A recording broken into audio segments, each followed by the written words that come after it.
It's the anti-trekker.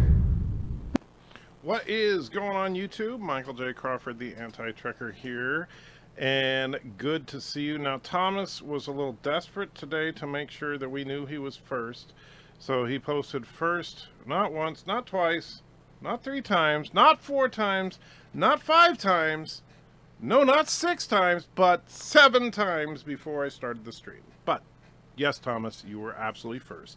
And so welcome to the show, Thomas. Alex is here saying second. Brian McFarland is here saying hi ho, everybody. And also claims second, but sorry, Brian, you were third. Josh Street says he's down with spinning. Are you saying you're down with spinning Spock? Or are you saying down with spinning Spock? I'm not sure.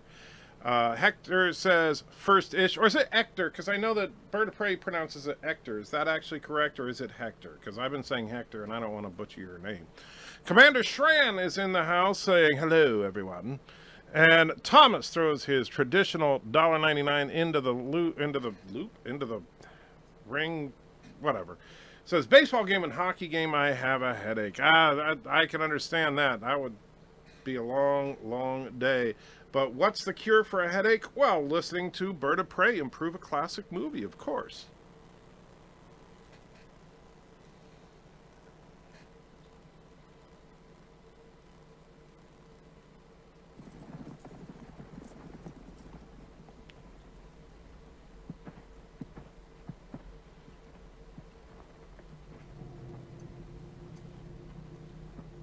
Anal na trach. Was betad durch jeden Weg.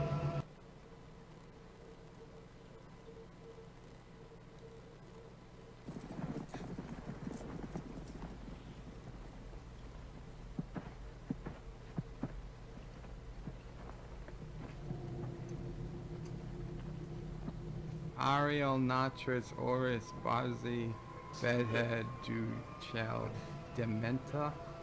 Yeah, I'm not gonna. I don't know why, but I still just love listening to Bird of Prey's rendition of Excalibur. Mike Richards is here from Columbus. Good to see you as always, Mike. Thomas asked if I read his message on Discord. Yes, you joined at a most inopportune time to Bird of Prey's stream when Bird of Prey professed his hatred of light-skinned African-American men. Yeah, that's a thing. Where the hell is Thomas Potts, says Richie. Well, right there. 7,700 subs, says Brian. Oh, yeah. Great things are heading this way. Congrats, Anti-Trekker, Mrs. Anti-Trekker, and Joshua. Thank you, Brian. And yes, very excited. We're moving the channel in the right direction. Slow but steady growth, and that's all I want. I don't, you know, granted, yeah, it'd be nice if I had a video that just took off and all of a sudden had, 10,000 subs. But I would rather get the subs slowly and steadily because that means people are actually watching the videos. The Renegade says, good afternoon. Good afternoon, the Renegade. And I still, every time I look at your icon, I see a guy with a big hat like a Spanish conquistador or something, and I got to look at it again to realize it's a Klingon. Hector says, from all the beer you drinked while watching sports. Oh, it's a beer, I assume you mean.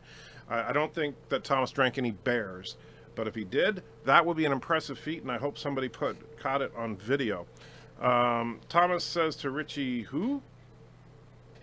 Oh, because Richie was saying Thomas.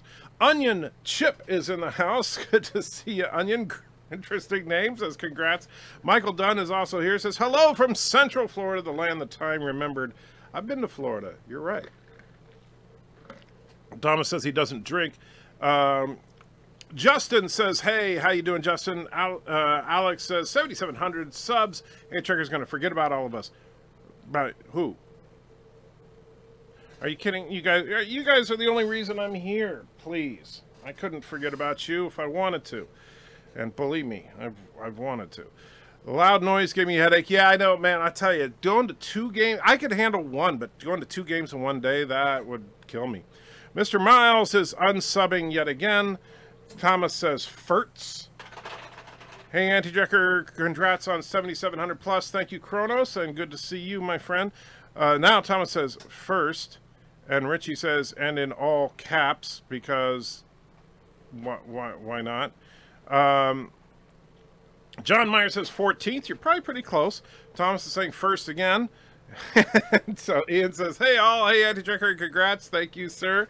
Thomas says first a couple more times because he's just... Thomas, calm down now. I know you've been to 2 games today and your brain isn't quite firing right, but just try to breathe, try to relax. He needs help, not encouragement.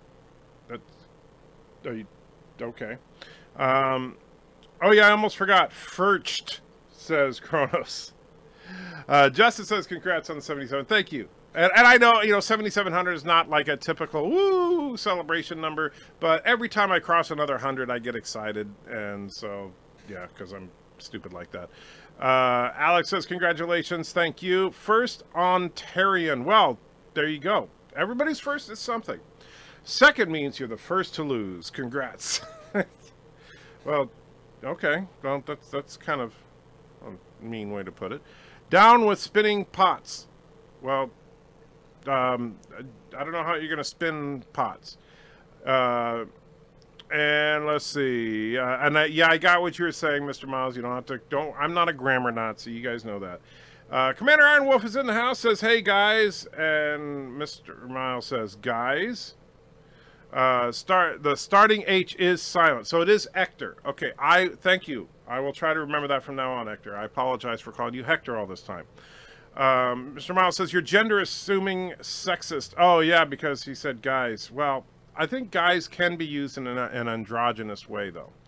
Josh Street retracts his message. Justin says, Happy Hindi New Year's. I didn't know today was Hindi New Year. So, yes, if I have any Hindis in the crowd, Happy Hindi New Year. John says, hey, greetings to everybody. Josh says, congrats on that 7.7K. All of us like watching you suffer by watching you watch STD. I tell you, those STD things, they've been a lot of fun. You guys make STD bearable because it's fun to hang out with you guys while I'm doing that. And even more fun when you guys throw money at me.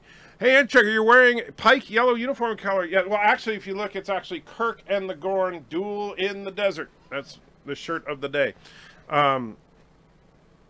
Howdy, Anti-Trekker. Hey, Sci-Fi Guy, good to see you. Great job on 77. Thank you so much, John. Only 2,300 to go, and you'll find out why he chose to be called the Anti-Trekker. That is right, Hector. I got to work on that video. How is Mr. Miles always here? I don't know. Wow, Anti-Trekker's behind. Holy crap, I am behind. I've been having trouble. You guys have been chatting more. Plus, we've had a little bit more active crowd the last couple weeks. It's been harder for me to keep up. He's not, and you're right, he's not always here, Hector, but he is here a lot. Mike says, lick that like button. Thank you, Mike. I appreciate that. Daniel's Hot Topics is here, says, what's up? Anti-Trekker, how you doing tonight? I am doing well, my friend. Sci-Fi Guy says, 7,700. Congrats. Thank you, my friend. Mr. Miles says, that's to Don Juan. Richie Poole says, I thought you were here for the money. I am touched, Anti-Trekker. Well, I am here for the money. But I try to put on the facade that I care about you guys so that you'll give me money. See, that... Wait, did I say that out loud? Never mind. No, I'm not in it for the money. What are you talking about? Alex says, I was kidding. Don't worry about it. I take nothing personally around here. We all kid each other, and that's perfectly okay. How many times have I said mean things about Lore Reloaded or BIRDOPREY or many of the other guys? Yeah, we need to be able... We're family here. We can kid each other and mess around a little bit. I don't know how many photon torpedoes the Romulan Scimitar holds at once. That is a good question, because it has a buttload of torpedo launchers. I would say it's probably in the thousands. Anti-Trigger, did you see the bridge of the Enterprise in the next episode of Discovery? It looks nothing like it did in TOS. That's not entirely true. The chairs are perfect. Well, the chairs of the helmsman and navigator stations are perfect. Everything else is screwed up, but the chairs, good job, guys. Mr. Miles once thought Janeway destroyed the entire Borg collective. I remember him crying about it for a year. I still believe that the Borg, in my head canon, and I know they can always change it, but to me, the Borg were wiped out in Endgame. However, I'm sure that they'll retcon it so that they're not. Don Juan is jealous. I'm sorry, but he stalks me and he gets mad if I pay attention to anyone but him. Oh, okay, that's all right. You guys get a room. Jewy420. Wow. Interesting username. Says, love the videos. I'm sure you've been asked, but what's your opinion of Gene Roddenberry? Sorry for the bad spelling. Earth's Final Conflict. I watched a little bit of Earth's Final Conflict, did not find it compelling or interesting, and gave up on it pretty quickly, to be honest with you. It's not stupid to get excited, man. That's a lot of fans. You know what? Here's the thing, though, Justin, and I'm absolutely serious about this. I don't consider you guys fans. I'm not so... My head is not big enough to comprehend the idea that I would have fans. I consider you guys friends, and in a sense, we're the nerd community. We're family.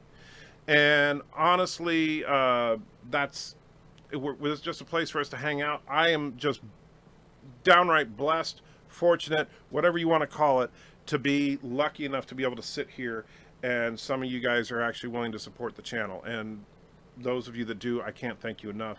Those of you that I've gotten plenty of notes from people that wanted to but can't afford to, totally cool. Thank you to each and every one of you. And those that just watch the videos, obviously that helps too.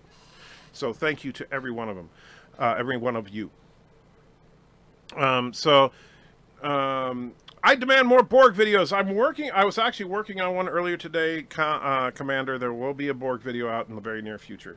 Any news as far as Mecha? Yes, the strike has mysteriously disappeared. That's the last I heard. So she is able to live stream again, which is good, which means that I think that CBS probably saw her video and realized, oh crap, we're going to get in trouble. So they backed down. Justin also wants more Borg. More Borg is coming. And yes, Richie, I believe Mecha Strike has in fact been removed, which is a victory for our family, and Mecha is definitely one of us. And if you're not already subscribed to Mecha Random 42, you should be. So go subscribe to her after you give me all your money. But I'm not in it for the money. Right. We all know the tip jar is only here for the money. Well, yes, that's... check Discord, Anti-Trigger, says Daniel, because, you know, that's what you guys love, is when I'm trying to do a live stream and I have to switch over to Discord to see what is it. And I don't see anything. Is it like in the general or something like that? Because, let me go to... Oh, that's not... that was stupid of me. And I don't know what I'm looking for exactly, Daniel. So I don't see anything. I mean, I see some weird stuff, but I don't know exactly what I'm looking for. So Daniel, not sure what you're talking about, because I don't see a direct message from you. So yeah. Richie says, great chairs. Yeah, I actually have one. I can't quite get it on the screen here, but I plan on eventually setting it behind me or something. But I have one of those types of chairs. It's not the exact same model of chair. I can't remember. It's like called a tulip chair, I think. But I do actually have one. Let's see here. What are you drinking tonight with us? I'm having a glass of wine. Well, I haven't had any adult beverage, but I think I will have a little bit of my Irish whiskey, the Dubliner. I've come to grow quite fond of it. Unfortunately, I'm going to be running out soon. I'm going to have to get another bottle of something here in the next day or so. So, cheers to you, Alex. Multi-gunman with his 30 guns is in the house. Good to see you. Says, hi, Anti-Tricker. How's it going? It is going, my friend. And look at that. Now Discord has something from Daniel Sata. So it's, let's see. So it's an article about the upcoming end of the season here for Discovery. All right, we'll check that. Give me just a couple minutes here, Daniel, and we will check that article out, because why the heck not? Mr. Miles hasn't done anything lately, so maybe we can get him to, you know, throw an article out there for me. Ensign Ricky throws a couple of bucks in and says, congrats, mega party, woo! Yes, thank you, sir. And so, of course, thank you so much for the $2. And if you want a super chat reward, throw it at me, my friend. Let's see. If this were 40 years ago, we'd all be on CB radios. Yes, that's actually true. You feel lucky. I thought you were cursed to put up with us. No, Thomas. I love you guys. I really do. And plus, you guys give me money. So, yeah, I'll tell you, and all joking aside about the money thing, the fact that you guys bailed us out of a seriously bad situation, not once, but twice in the last year, you know, it blew me away. Mrs. Anti-Checker literally in tears. It was just an incredible experience for us. So thank you. Dewey420 says, I can't financially support, but I look forward to the continue the Stargate, and thank you for entertaining us. Absolutely.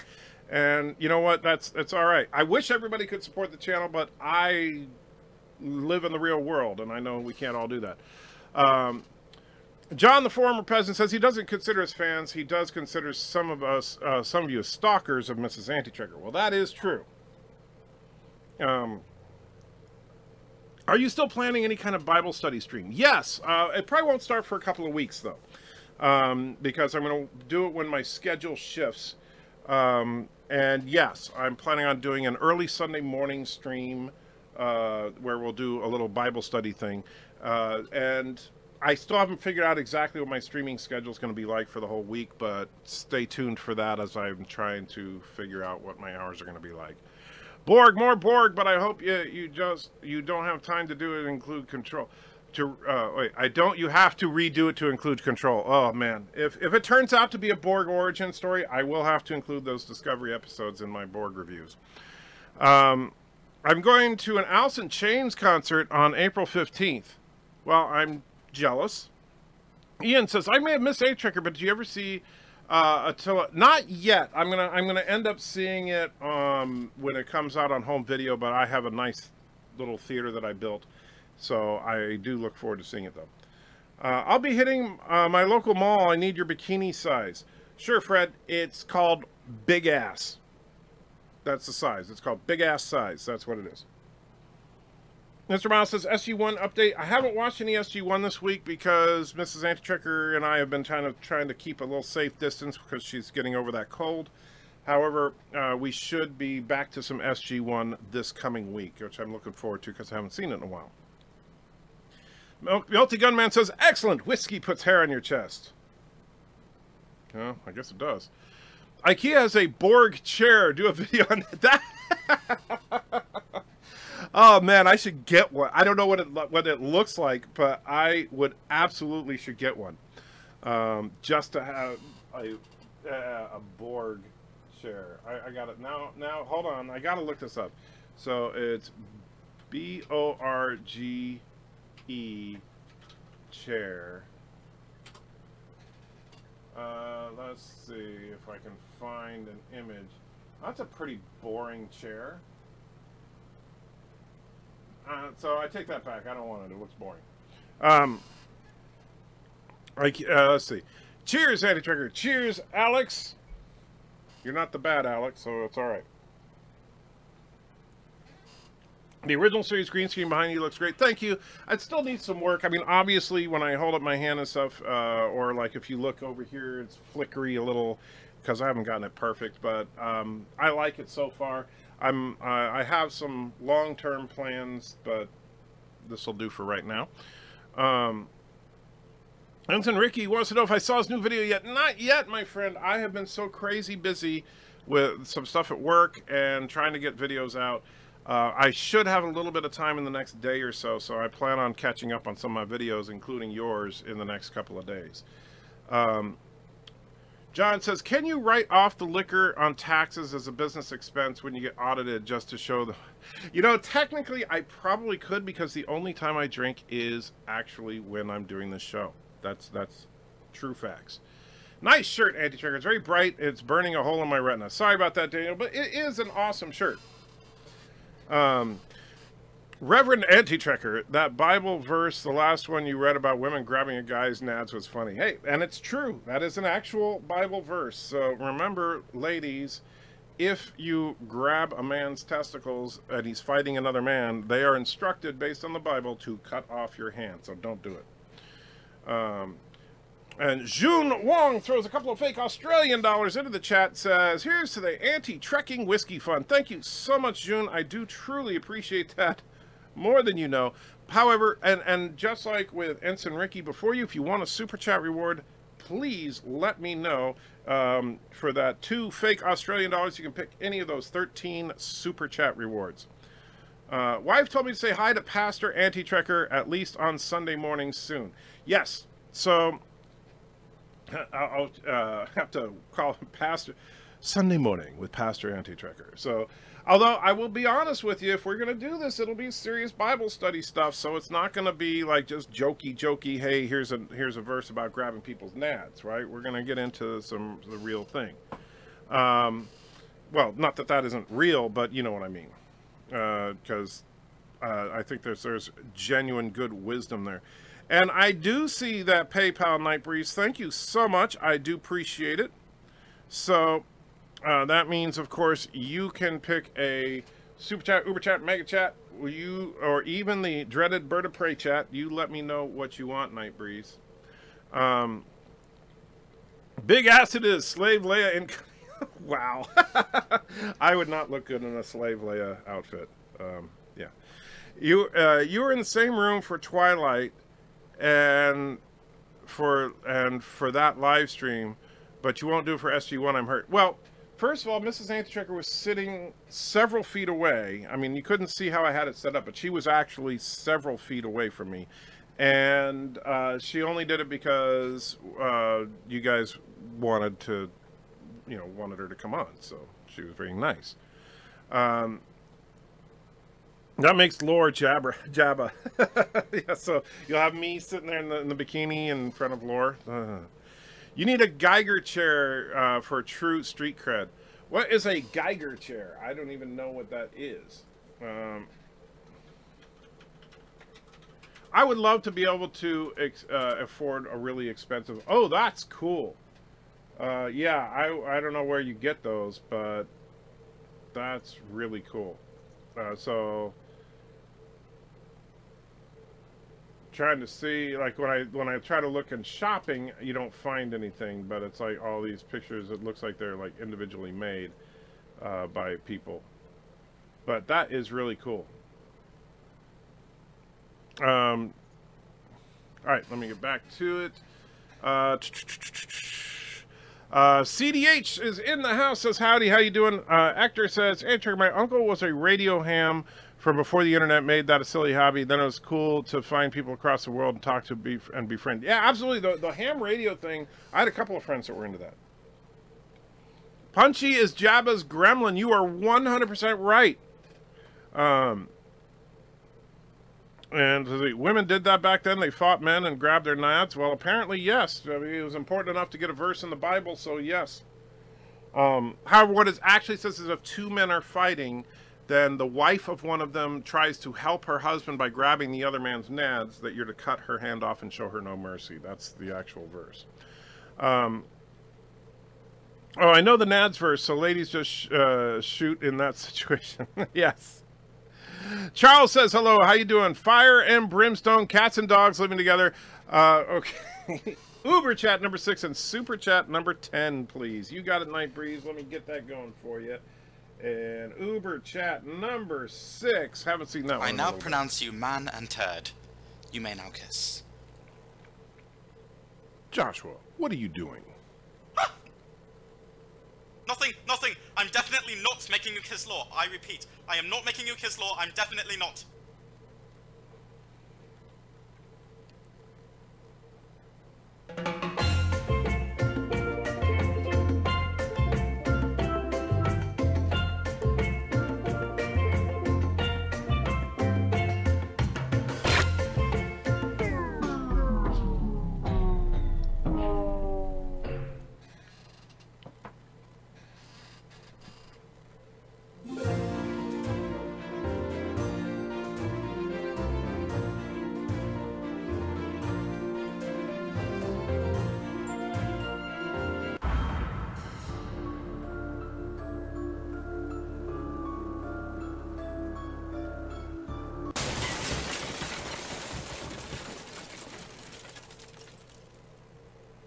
Hello? Unfortunately, there's not going to be a part 4.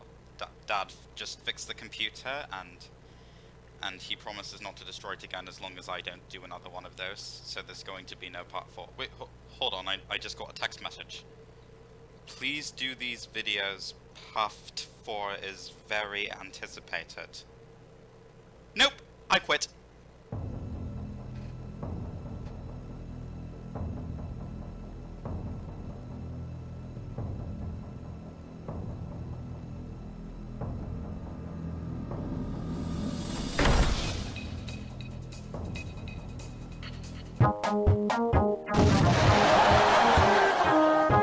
Get him.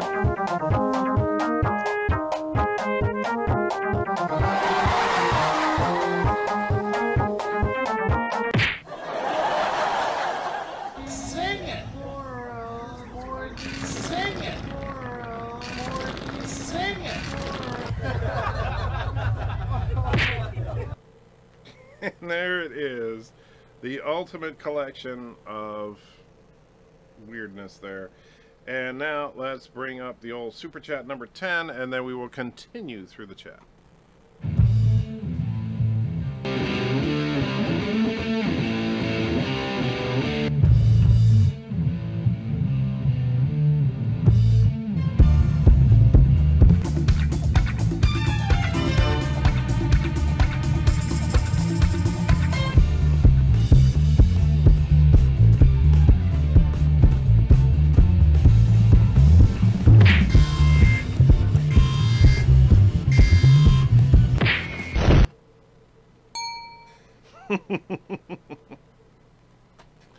I do love that one. And so let's continue on. Thomas says, Mr. Miles, if Mr. Miles prays hard enough, he might get a wrench. And Mr. Miles says, I don't pray because he's an atheist. Well, that's why, see, that's why you don't have a wrench. Fire, brimstone, and magic warp fungi. Yeah, well, we won't be talking about warp fungus on Sunday mornings.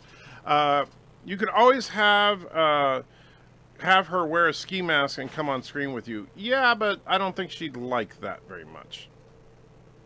So, yeah. Oh, well, no wrench, says Thomas. Yes. Entering a slave Leia bikini, he could do a super chat and have BIRDOPREY react on the view screen. They're expensive. Are you talking about the slave Leia bikinis? I'm sure they are. Mr. Mouse says, and Trigger, I'll be at your Bible studies as long as you don't mind a voice challenging and questioning everything you say. I will tolerate that, Mr. Miles, as long as you're not rude about it. Okay, as long as you're not a jerk about it, that's totally fine. Have her wear chromatic key makeup so she remains a disembodied voice. You know, I actually thought about, like, you can get those green screen suits that you can cover yourself in. That would be kind of funny. Trust me, the future will be entertaining. So not sure what you're talking about. Mr. Miles, the gifts of the Holy Spirit could be called God's Rich. You're not bad. So you will be for those streams interesting. And Alex says, I'm excited for it. I think it'll be fun. You could get a Game of Thrones chair, and instead of it being made up of swords, it'll be made up of phasers, or better yet, made up of busted up Star Trek Discovery props. Not bad. But that would be a whole lot of work that I am not cut out for right now. Do I have to push the video? Do I have to push the video schedule and do SG1 Children of the Gods review before I do Caretaker? I'm on Emissary right now. I'm working on it, Ensign. You keep producing your stuff and keep growing your channel, man. That's the important thing. Don't worry about me. But I will, I will watch them, but it may take me time to catch up with you. And if I ever do, I may not be able to ever completely catch up on what I try to watch on YouTube until I can do this full time. An HR Giger chair would be uncomfortable and disturbing. Well, you could make it comfortable, but it would definitely be disturbing. And let's see, that is to John, so then we'll move this up. Antrigger, where is the Mrs. Antrigger voice saying hit the like button? Well, since she's still feeling slightly under the weather, I didn't want to record her until her voice is back 100%. If he watches SG1, he has to see the full frontal version. Honestly, Children of the Gods, the first episode of SG1, full frontal nudity of that one chick does not save the episode. All right, so sorry. So I try. It's yeah.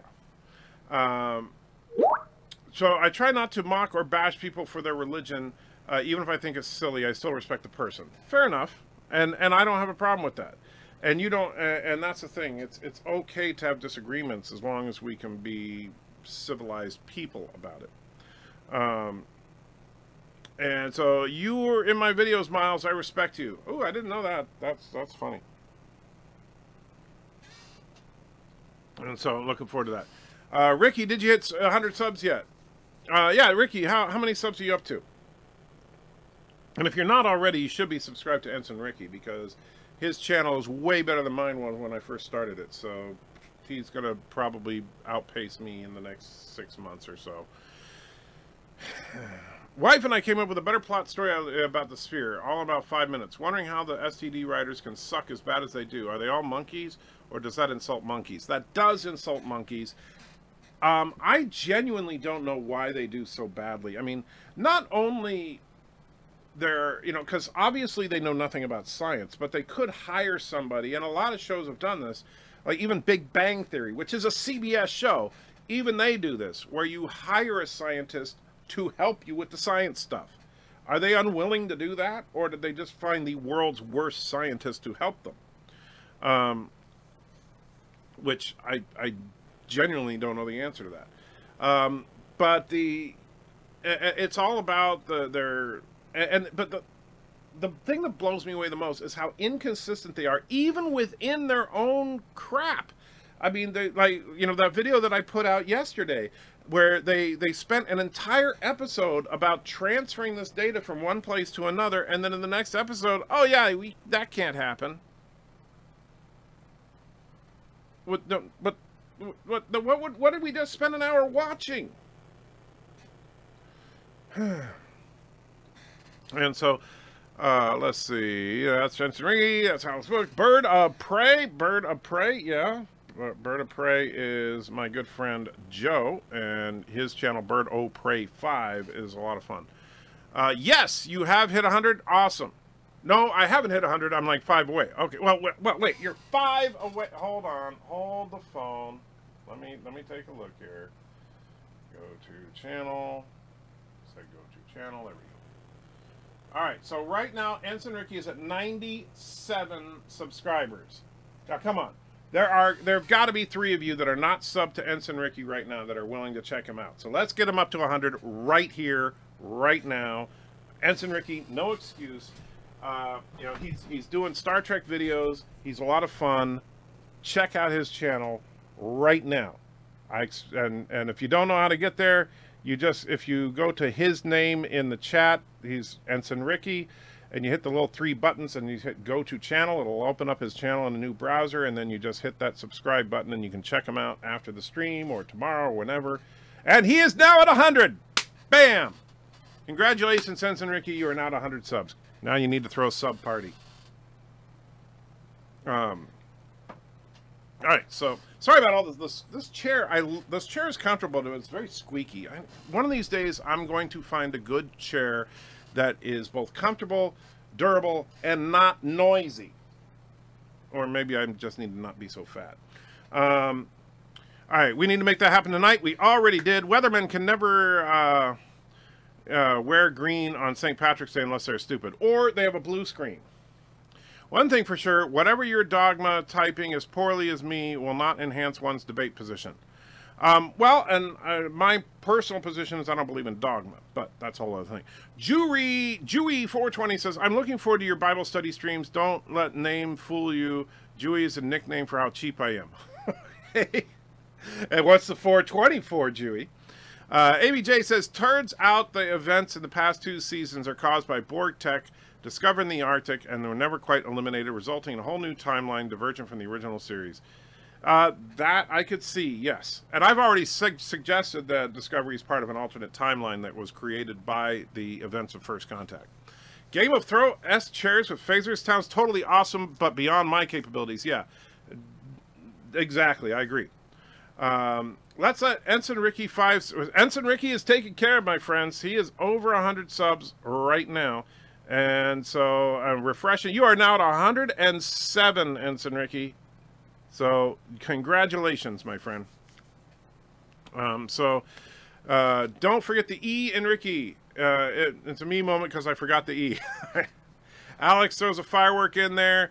So let's see. STD writing is a reflection on the turmoil behind the scenes, 5 showrunners, hostile work environment for the writers, etc. I agree, but because the lack of consistency shows you that the person writing the most recent episode, which I actually enjoyed, clearly had very little to do with the writing of the episode before it. Ensign Ricky says thank you. You're more than welcome. Ian says 101. Well, we're up to 107 now. 105 explosive growths, yes. Better than something else explosive. Apples are also very noisy when you eat them. That is true. That is very true. I think you'll like the pic I sent Antricker if he shows it. All right, let me take a look here. What did you send me? Oh, you sent me... that is a chair that you would definitely like. Let's see... How do I open it? Come on. So now, there, yeah, I get it. File saved. There we go. All right, so hold on. Yeah, I can see why you would love this chair, Mr. Miles. I'll bring that up so you guys can see it. And also, let's refresh Ensign Ricky. See, do we get any more? Up to 108 subscribers, Ensign Ricky. So yeah, that's a Game of Thrones chair made entirely of wrenches. Very cool. So Ensign Ricky throws another $2 into the chat. Says 100 subscriber mega party. Woohoo! Yes. Kronos says, how's it you've been able to survive for this long as a red shirt? That's a good question. 3 more than 110. 3 less than 110, actually, Josh. I rewatched the Stargate movie recently, and I thought they had a few... if they just had a few more million, it would have been epic. Score alone is fantastic. I think it's a solid movie. I really do. But, you know, that's... I think the biggest problem with the Stargate movie is that it has very little to do with Stargate SG-1 and its following series. Not getting promoted. That's how you survive. Okay. The Throne of the Batliths. That could be cool. For all the weed I smoked before my daughter was born, I became a full-time single dad till a recreational or I get a medical card, can't risk. Became a full-time single dad till it recreational or I get a medical card, can't risk. So you're saying that you used to smoke a lot, but you don't anymore. Gotcha. And let's see. It's a Game of Thrones chair made of wrenches. Yes, very cool. Acid Designs is in the house. Haven't seen you in a while, Acid. Good to see you as always. Hey, mate. I never thought you of saying mate. Because, you know, you're... question. What's the Saruman look? Or are those the consequences of watching STD? If you're talking about the gray hair, yeah, that's just watching too much STD. It's killing me here. And the epic beard, of course. All I need is that, like, the glowing eyeball thing that he had. That was really cool, actually. Everyone is always trying to be captains and admirals. Well, not me. I'm a turd. Anti-Lore Reloaded in the house says, damn you, Trick, for making me sub to another channel. Sorry. And I didn't make you do it. I asked you to do it. I'd rather have a chair that looks like the chair devices from SG-1 and Stargate Atlantis. Okay. Mr. Miles is saying it's the best chair ever. I think the best chair ever would be an exact replica of Kirk's command chair. I would love to make something like that. But yes. I wish I had an editor for all these writers to cut the deck and maintain continuity of character. Yeah, they definitely need that. To cut the dreck, is what you said, and I got it, but I didn't say it right. Remember, everyone, April 20th is Anti-Tricker's birthday. That is true, Thomas. 4/20 is indeed my birthday, and I wish that I could still be going to Colorado like I wanted to, but unfortunately I can't because of the whole situation with my mother-in-law dying. But still, thank you to all the kind thoughts and the various things that those of you who supported the channel have given me over the time, including but not limited to BIRDOPREY 5's mother, who sent me a very nice care package. And so thank you, Mrs. Prey 5, I guess. that was very kind of you. Scotty survives as a red shirt. Technically, yes and no, because Scotty did die in the episode The Changeling. But then he was brought back to life.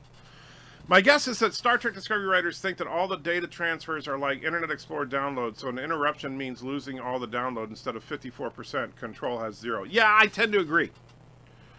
And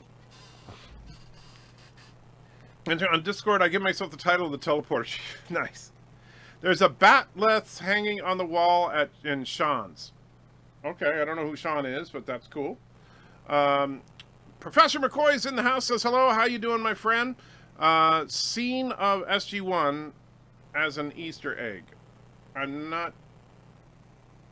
Oh, Sean, the scene of SG-1. Yeah, is that the dude that was... I think I know who you're talking about now, but... yeah.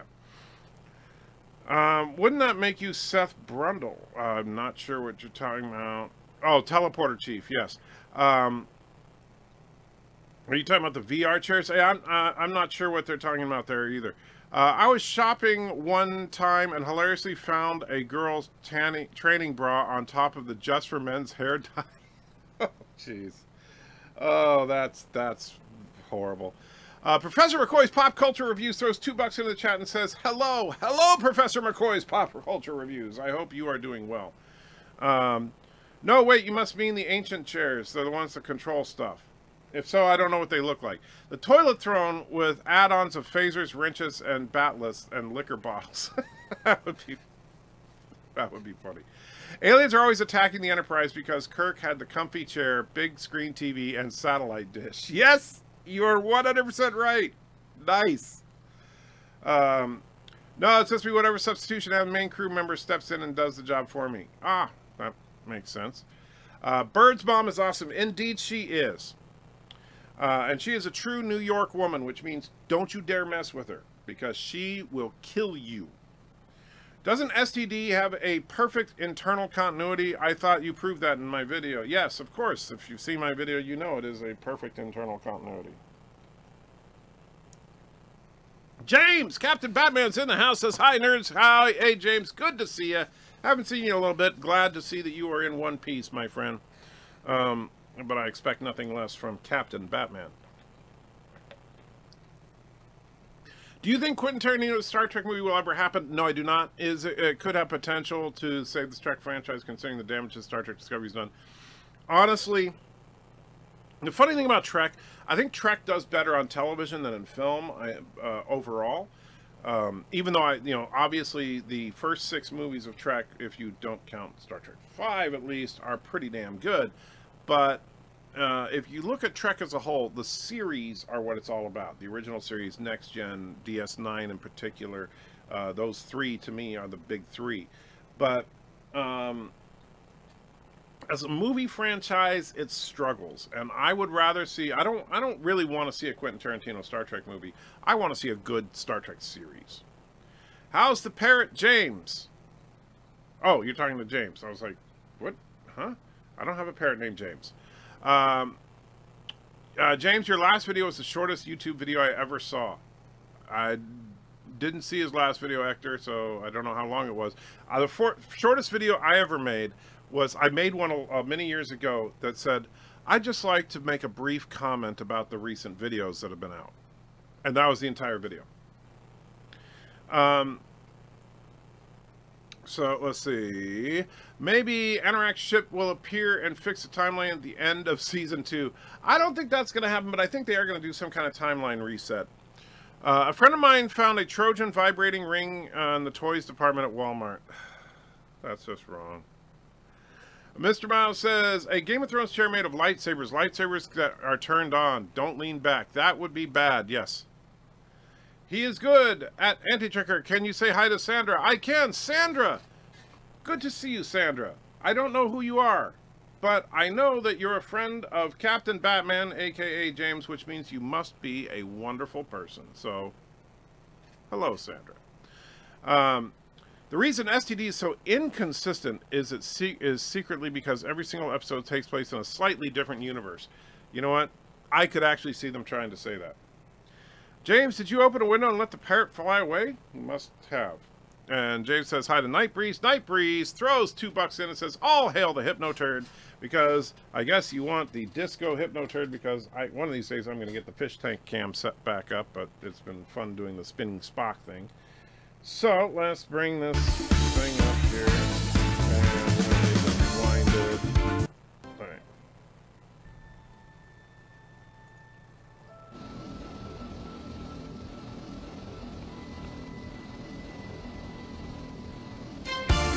All hail the funky Hypno Turd. You must give yourself to the groove of the Hypno Turd. Oh yeah, the Hypno Turd is in the house. You will dance with the Hypno Turd. You are boogie for the Hypno Turd. All hail the Hypno Turd. And there it is. Thank you so much, Night Breeze. And Josh says, run, James! Star Trek V has a few redeeming features, unlike Generations. That's true.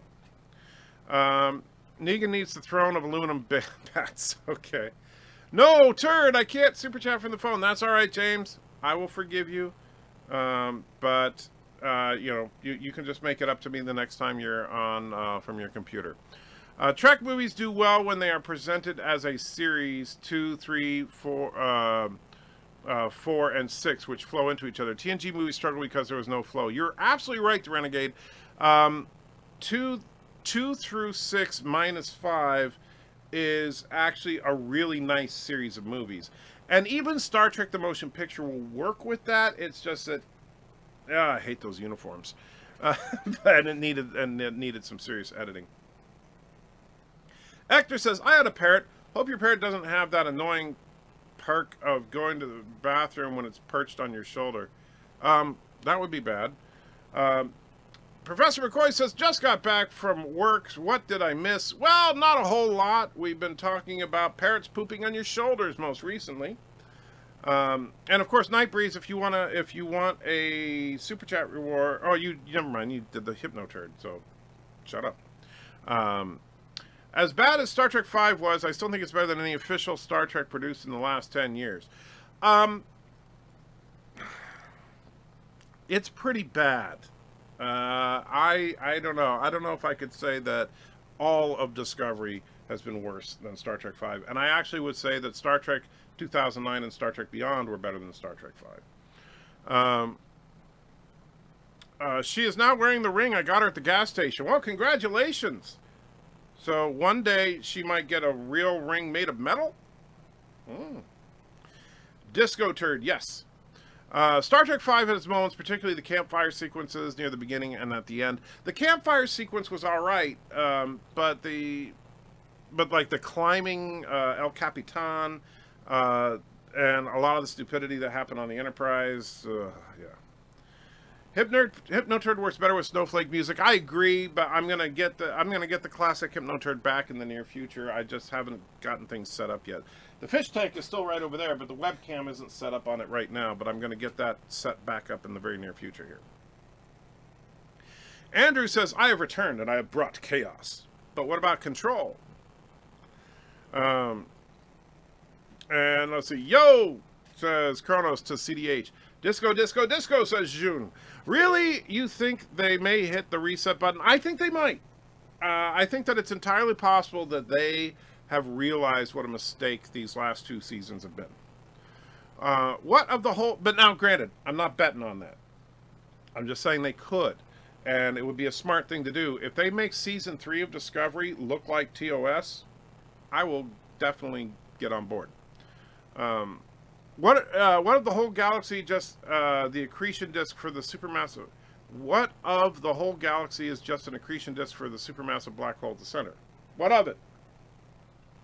I'm not sure what your point there, Michael, is. Other than you're saying that that's a problem with Star Trek V, which is one of a billion problems with Star Trek V. The motion picture is damn good film if you look at as a whole and not dwell on the slow parts. I agree. It's actually not a bad movie. It's just that, you know, like some of the decisions, like those uniforms, except for Captain Kirk, well, Admiral Kirk's uniform I liked. Every other uniform in there I hated. And I said Admiral Kirk's, not Captain Kirk's, because Captain Kirk's uniform was the same crap as everybody else. But Admiral Kirk with the two-tone uniform, that one was actually cool. The Klingon sequence at the beginning was incredible. The set design in the Enterprise was, I mean, think of the fact that nothing like that had ever been seen before. But yes. The Renegade says, motion picture had uniforms. I thought it was pajama day at Starfleet Command. That's what it felt like. What is everyone drinking? I don't know what everyone is drinking. I am having some Irish whiskey and also some Coke Zero. 5's the only Trek movie I've never watched. Well, ABJ, honestly, you're not missing much. Star Trek V at least had some good lines. I don't want to lose my pain. I need my pain. That was actually a good line from Kirk. The problem was is that it was undermined a little by the campiness and cheesiness of the overall film. And that should have been a really good Kirk moment. And it felt like it was a good Kirk moment, but it needed to be in a better movie. What does God need with Starship is a good question. Love the music of TMP. Oh, yeah. The intro, the rotating view of the Klingon vessel, Kirk and Scotty doing the flyby of the Enterprise. All, yeah, incredible. Star Trek the Motion Picture has got the best starship porn of any movie, period. I don't care how much, you know, yes, visual effects are way more impressive what you could do now, but the way they did those long, slow shots of the Enterprise and the Klingon ships, those 3 Katinga-class Klingon ships in that first shot of the movie was, I'm getting goosebumps just thinking about it. That shot was gorgeous. And the Klingons have never looked that good before or since.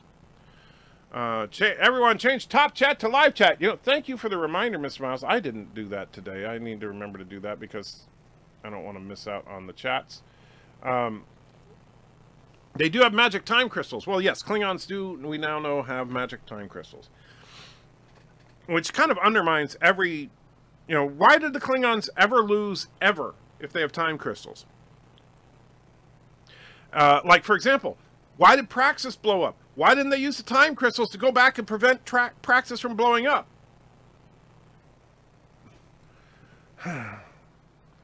Let's see. Really don't mind Star Trek Beyond. I hated Star Trek Beyond. I'll be honest with you. I did not like it.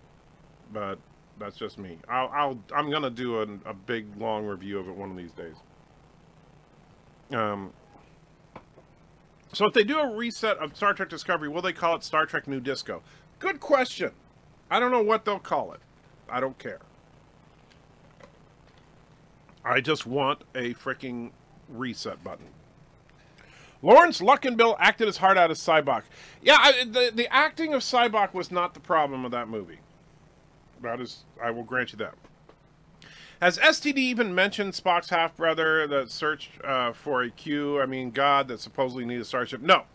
Sorry, Dewey. Nope, not at all. Ensign Ricky throws $5 into the chat. Thank you so much, Ensign. Says, to save Trek, use the old TV format that Deep Space Nine used. Mix both formats with seasons that contain episodes that use both non-serialized and serialized stories. Balance. Well, not just that, Ensign Ricky, but the other side of it is that it's one thing to have a, you know, though it's a little jarring at first for the fact that Michael Burnham not being the captain is the main character of the show. But that's fine, right? Previous Treks have always had the captain as the central character. This one has Michael Burnham. I can get over that.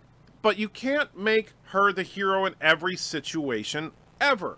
That's the biggest flaw of this show, is that they want to make Michael Burnham not only the main character of the show, but always, always, always save the day.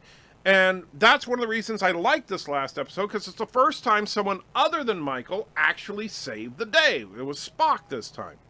And people don't realize Kirk did not save the day every single time. There have been plenty of times where Kirk had to be bailed out by Spock or Scotty or even McCoy. So it happens in the original series, it happened in Next Gen, it happened in Deep Space Nine, but for some reason, we can't let Michael Burnham not have the upper hand. Yeah. Cybok is he who must not be named. I disagree. Cybok was not the best idea, but at the same time, he's not as bad as Michael Burnham. So, of Spock's previously unknown siblings, Cybok is the better one. Star Trek V featured Cybok, who in reality will be revealed to be a post-Operation Mikey Burnham. Yeah. I think it's a good idea for a new Trek miniseries would be about the Enterprise C leading up to the events of yesterday's Enterprise. That could be interesting. I wouldn't mind seeing an Enterprise C show. Oh, thank you, Daniel. Yes, you sent me that article, and I didn't read it, and I'm sure that Mr. Miles is getting anxiously awaiting. So, I apologize if I missed your chat. I'm not going to see all the chats here for a couple of minutes unless you super chat, because I am a greedy whore. But I'm going to read this article here that was sent to me by Daniel's Hot Topics. So let me bring up that link again. All right. So that's Ensign Ricky. All right, there we go. So this comes to us from. Man, I gotta move this monitor. I won't be able to read it. I had it turned a different direction so Mrs. Anti-Trekker could see it from the other day. All right. This is from the website That Shelf. I've never heard of That Shelf. So take that for what it is. All right, so let me start reading here. So, it's about time. Will Star Trek Discovery's season finale chart a new course for the series? Well, funny, that's kind of what we were just talking about. And I almost forgot. Let's get that turned off for right now. It's kind of a mess, but oh well. All right, so will Star Trek Discovery season finale chart a new course for the series? Sources confirm a long-running fan theory. Ooh, sources confirm. We are still 3 episodes away from Star Trek Discovery Season 2 finale, but details are beginning to emerge about the description of the series may be taking for Season 3 and beyond. Possible major spoilers to follow. As if anybody cares about major spoilers of Star Trek Discovery. If you watched a recent episode of Discovery, then you already know the pain of watching a recent episode of Discovery. Sorry. Then you already know that the show has been about time travel this season. Burnham's long-lost mother was recently revealed to be the Red Angel, a time traveler attempting to prevent cataclysms, stopping a rogue artificial intelligence from the future from altering the past and present. It's all very Terminator on paper, but Star Trek franchise is no stranger to time travel stories, and by the sounds of Discovery, we're all going to be in on this well-worn Trek trope. According to multiple sources with knowledge of the production, which shoots right here in Toronto, the Star Trek Discovery finale will make quite the trek. We're about to see the crew of the USS Discovery transported to the far, far future. This change will thrust the show roughly 500 years ahead from the pre-original series setting timeline of the show, currently the habits to centuries after Voyager and the Next Generation films. This appears to confirm a long-rumored fan theory recently discussed in detail by our friends from Highly Logical, a Star Trek podcast, which started circulating after the Calypso short Trek episode depicted the USS Discovery adrift and abandoned in the 33rd century. The game-changing new direction for Star Trek Discovery also lines up with recent comments from showrunner Alex Kurtzman and the show's cast made at Paley Fest last week, specifically related to the conspicuous absence of events and characters from Discovery in later Star Trek continuity. We are entirely aware of everyone's questions and criticisms, Kurtzman told Sci-Fi Wire. I've read everything, and I see where everyone's like, well, the Spore Drive never existed, and what's Discovery was never around, and all those things we're totally aware. You will get an answer. Further comments from Doug Jones, who plays Commander Suru on it's Command Suru, not Commander, because somebody doesn't know how to write. And it's one thing, by the way, you guys know I'm not a grammar Nazi in the comments and stuff. I'm not going to get on people because they misspelt a word. But it's another if it's a freaking published article. Commander, not command. Sorry. Let's see. Command Suru on Discovery also seemed to confirm a new path for the series. As I read the final script for Season 2, my jaw dropped and I'm dumbfounded with where we're heading, Jones said. I think the fans can expect to boldly go where no Star Trek series has ever gone before. Sounds about right. Why does Spock never mention Burnham? Why aren't the exploits of Discovery's crew heralded in the Next Generation or Voyager? If things play out as reported, we'll have our answer. We reached out to Kurtzman's reps to comment on the rumor last week, but I have not heard back. Well, of course not. Wow, how long is this article? Okay, we're almost done. All right. The alleged outcome of this season's time travel arc makes sense both creatively and canonically. Discovery is a series sandwiched between two other shows in the Star Trek history, Enterprise and the original series. And it's already butting up against the latter with the appearance of the USS Enterprise and the inclusion of characters like Pike and Spock. Well, it's bumped up against the original series for a lot of reasons other than the showing up of the Enterprise and Spock and Pike. It's bumped up against the original series because they violated the continuity of the original series at least 100 times. And there have only been 20-odd episodes. Sorry. Where was I? Let's see. Includes your character. By jumping the ship in the show in uncharted territory that's the 28th century, completely unexplored time period of Star Trek canon, the showrunners won't have to spend much time retconning established events, characters, and technology in an effort to please fans. They have made no effort! There has been zero effort to please the fans! Sorry. Then, let's see. To stepping on the toes of, let's see. Man, I got lost in the article here.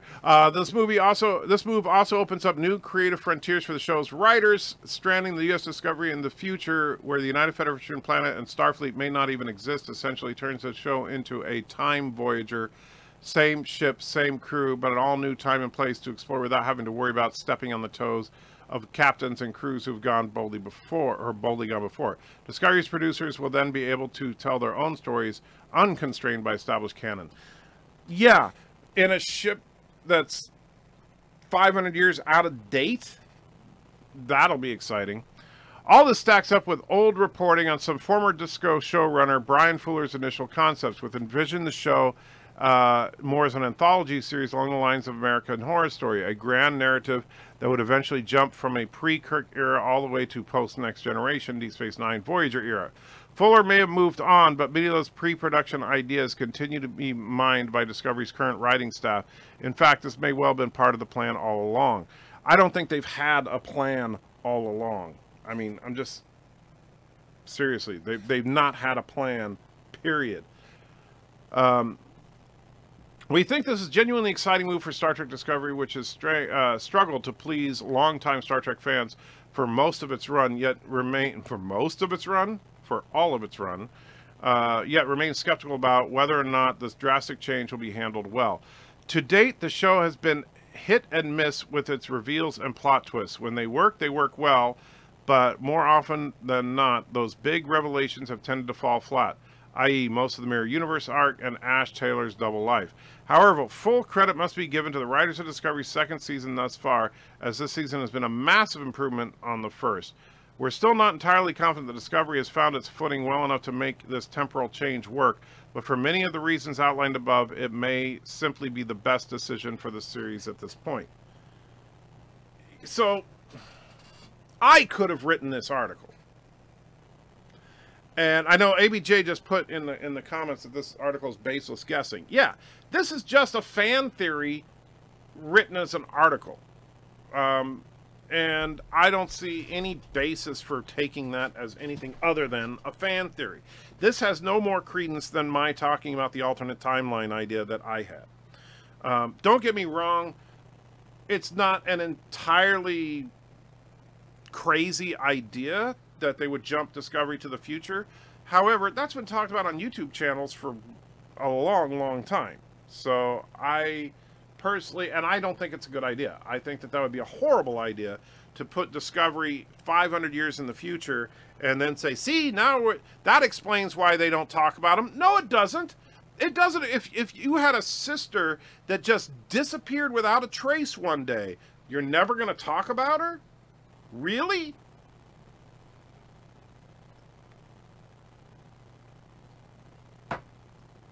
I mean, it doesn't make any sense. All right, so back to the chat. I apologize that I missed a bunch of them, but thank you guys for your patience while I was reading that article. 23rd century plus 500 years, 28th century. If this is accurate, set phasers to fun.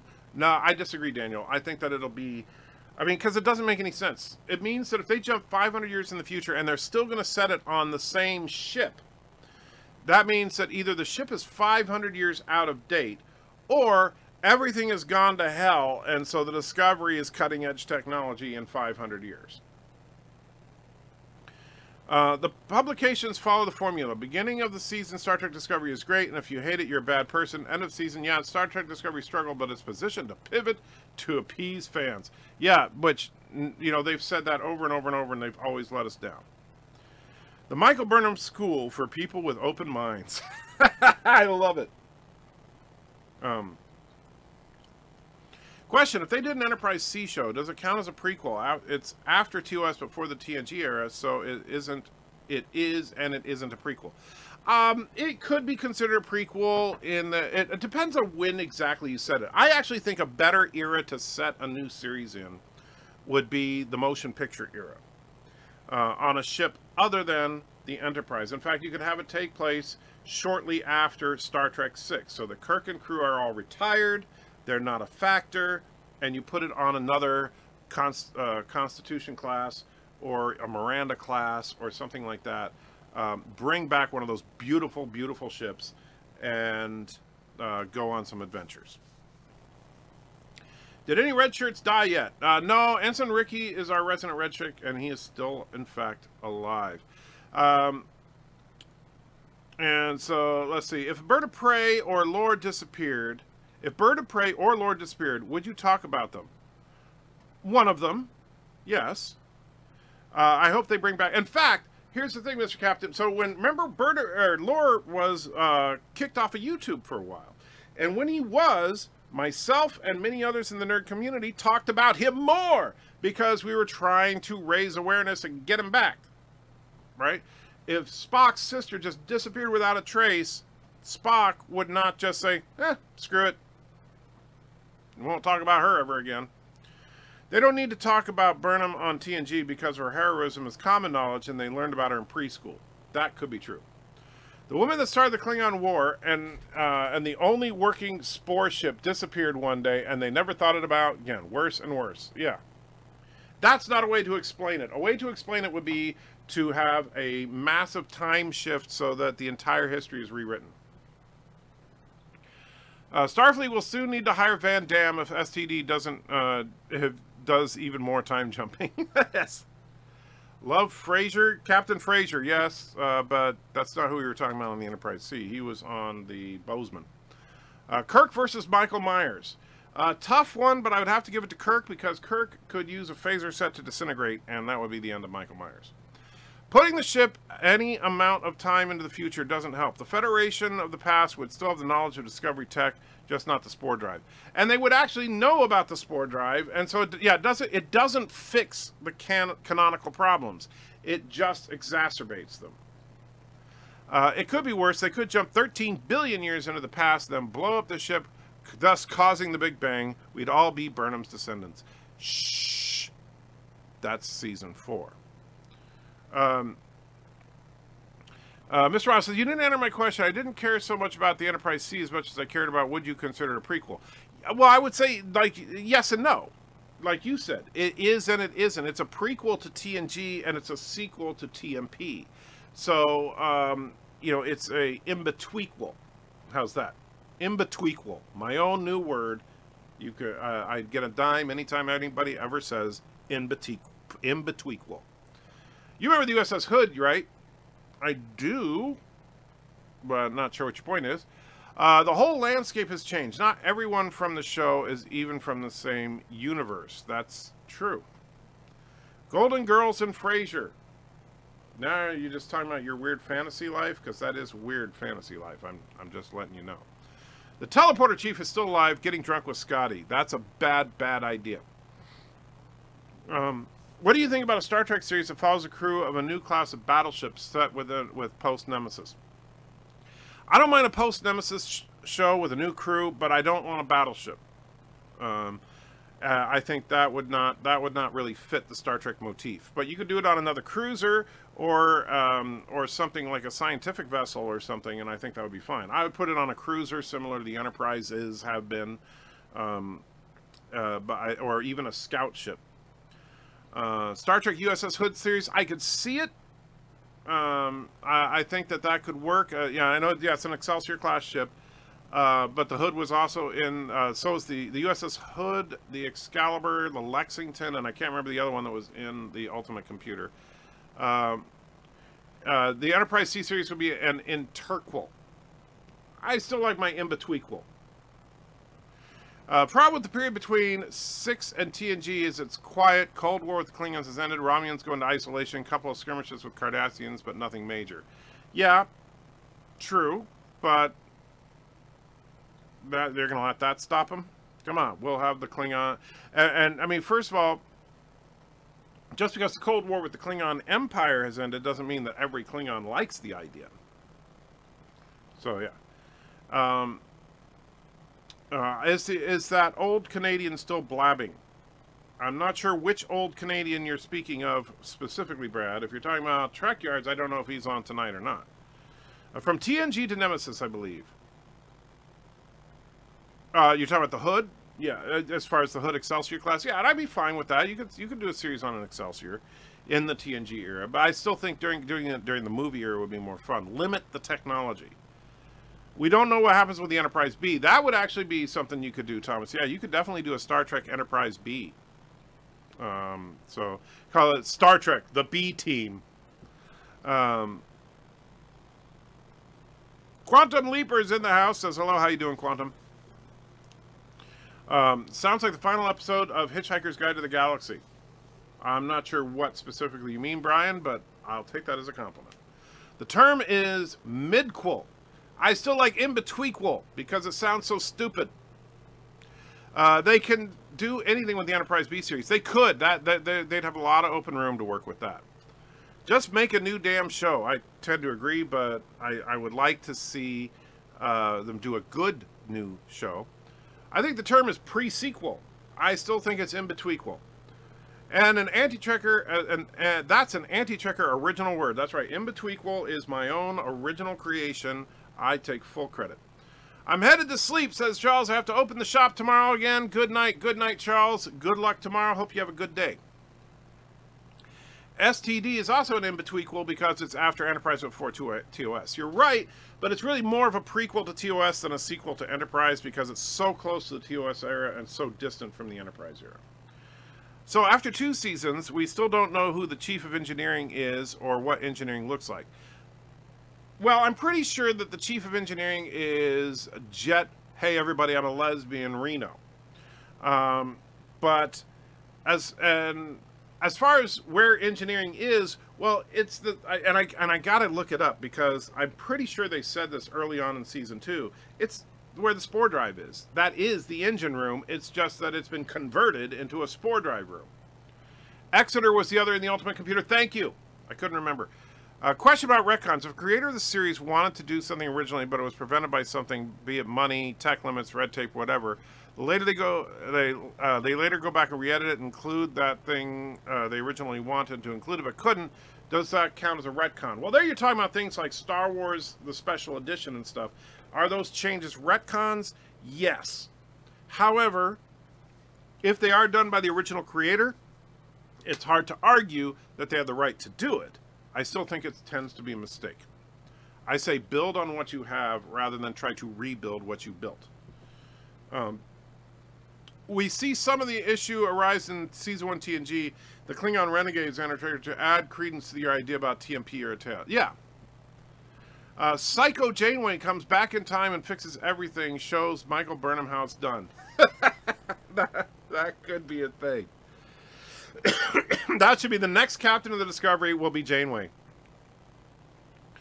Not the Exeter, that was... Oh, was the Exeter in the Omega Glory? You might... Man. Well, so much for my street cred. I'm losing it today. Hell, you could do a Stargazer series as well. Those books were excellent. I haven't read any of the Stargazer books, but you could set... You know, that's the thing. There's a lot of fertile ground. But the thing is that you need to be not afraid of making it fit. We have an established look and design of everything. You need to stick with it. You don't have to change it radically every time. Hypothesis. Discovery goes back in time 13+ billion years ago and appears in a galaxy far, far away. Burnham ends up fighting Rey, and that is the Big Bang. Could happen.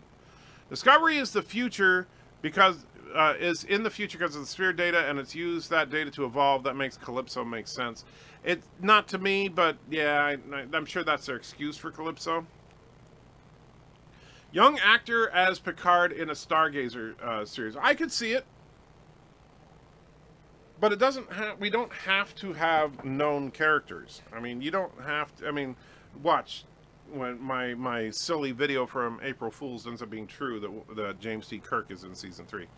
How about a series, the original Defiant, and how it got in the Mirror Universe, and a storyline of the crew getting there, after getting there. Except the entire crew was dead before it went to the Mirror Universe. Remember, Kirk and company found the Defiant before it disappeared in the Mirror Universe, and everybody was dead.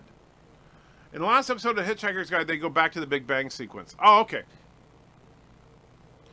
I mean it before TOS, not after. Oh, that's good. No, it doesn't because it's after TOS and TOS was the first. Anything before is a prequel. Oh, I see what you're saying, yeah. Any and all new Star Trek series will need a dark, gritty, massive threat from the future. Yeah, I'm so tired of that crap. We won't have to worry about the logic of where the first galaxy comes from, because who cares about continuity? Well, that's their plan, I think. They're going to ruin Kirk if they bring him in. Oh, definitely.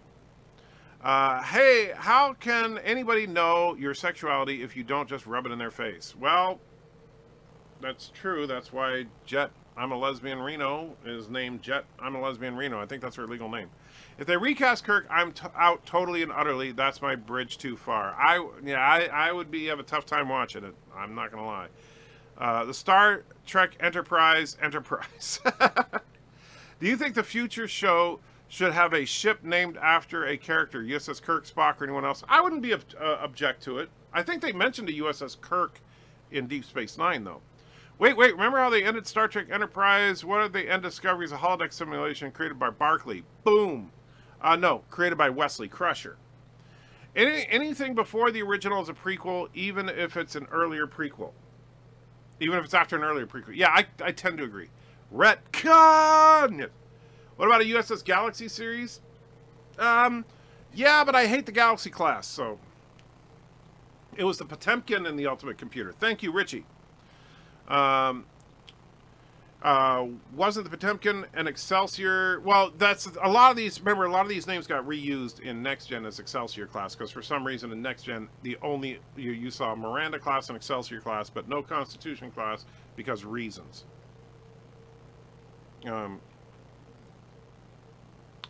Here's a game count the people walking in the halls on the Discovery and drink.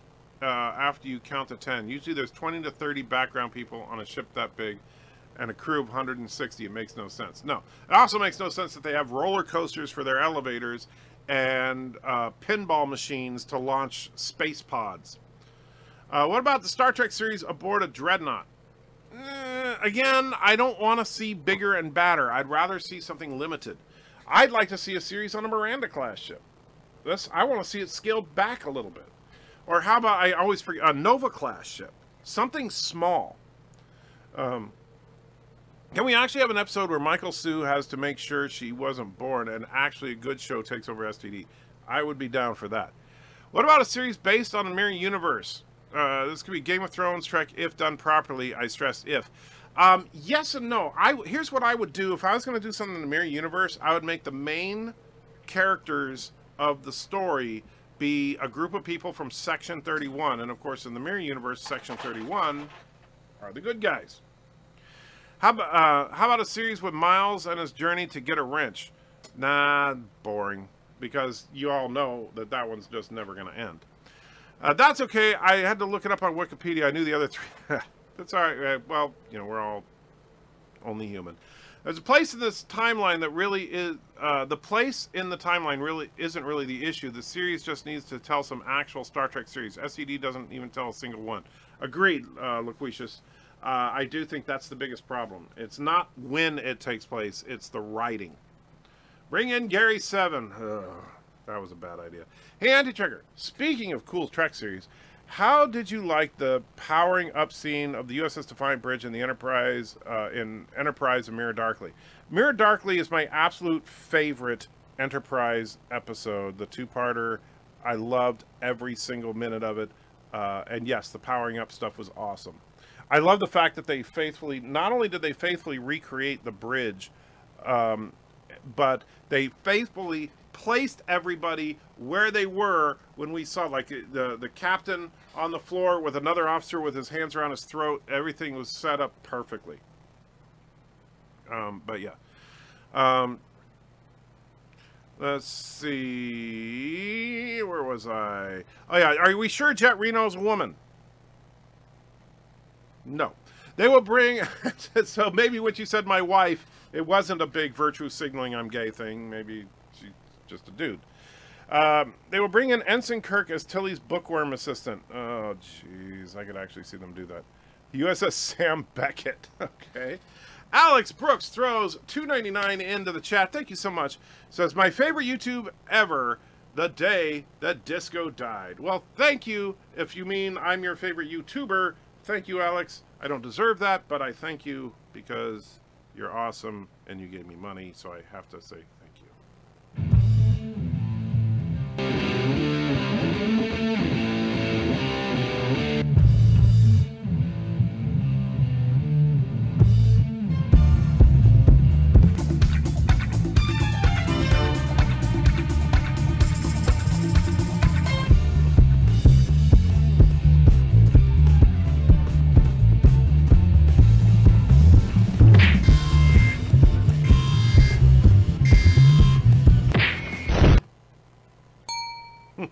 I love that one. That is my absolute favorite of the regular Super Chat rewards. Thank you, Alex. I truly appreciate it.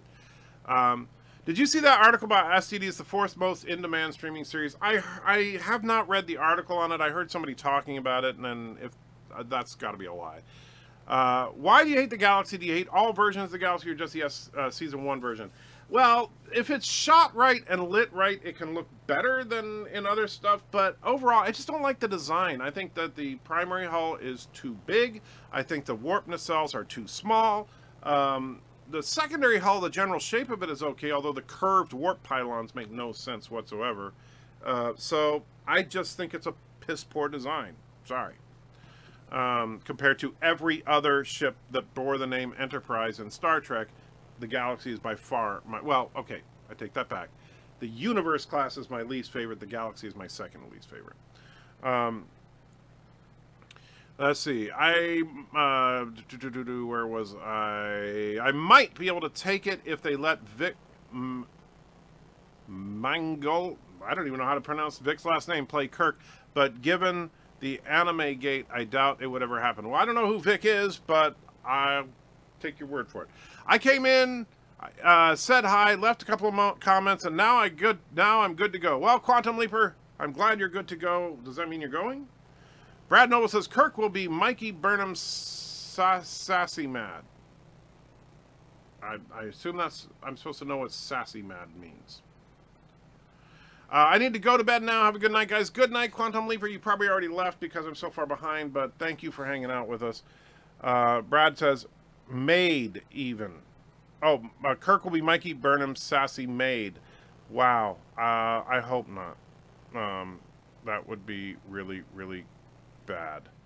I also got a character. I got a character limited on Super Chat with my iPad. Has this happened to anyone else?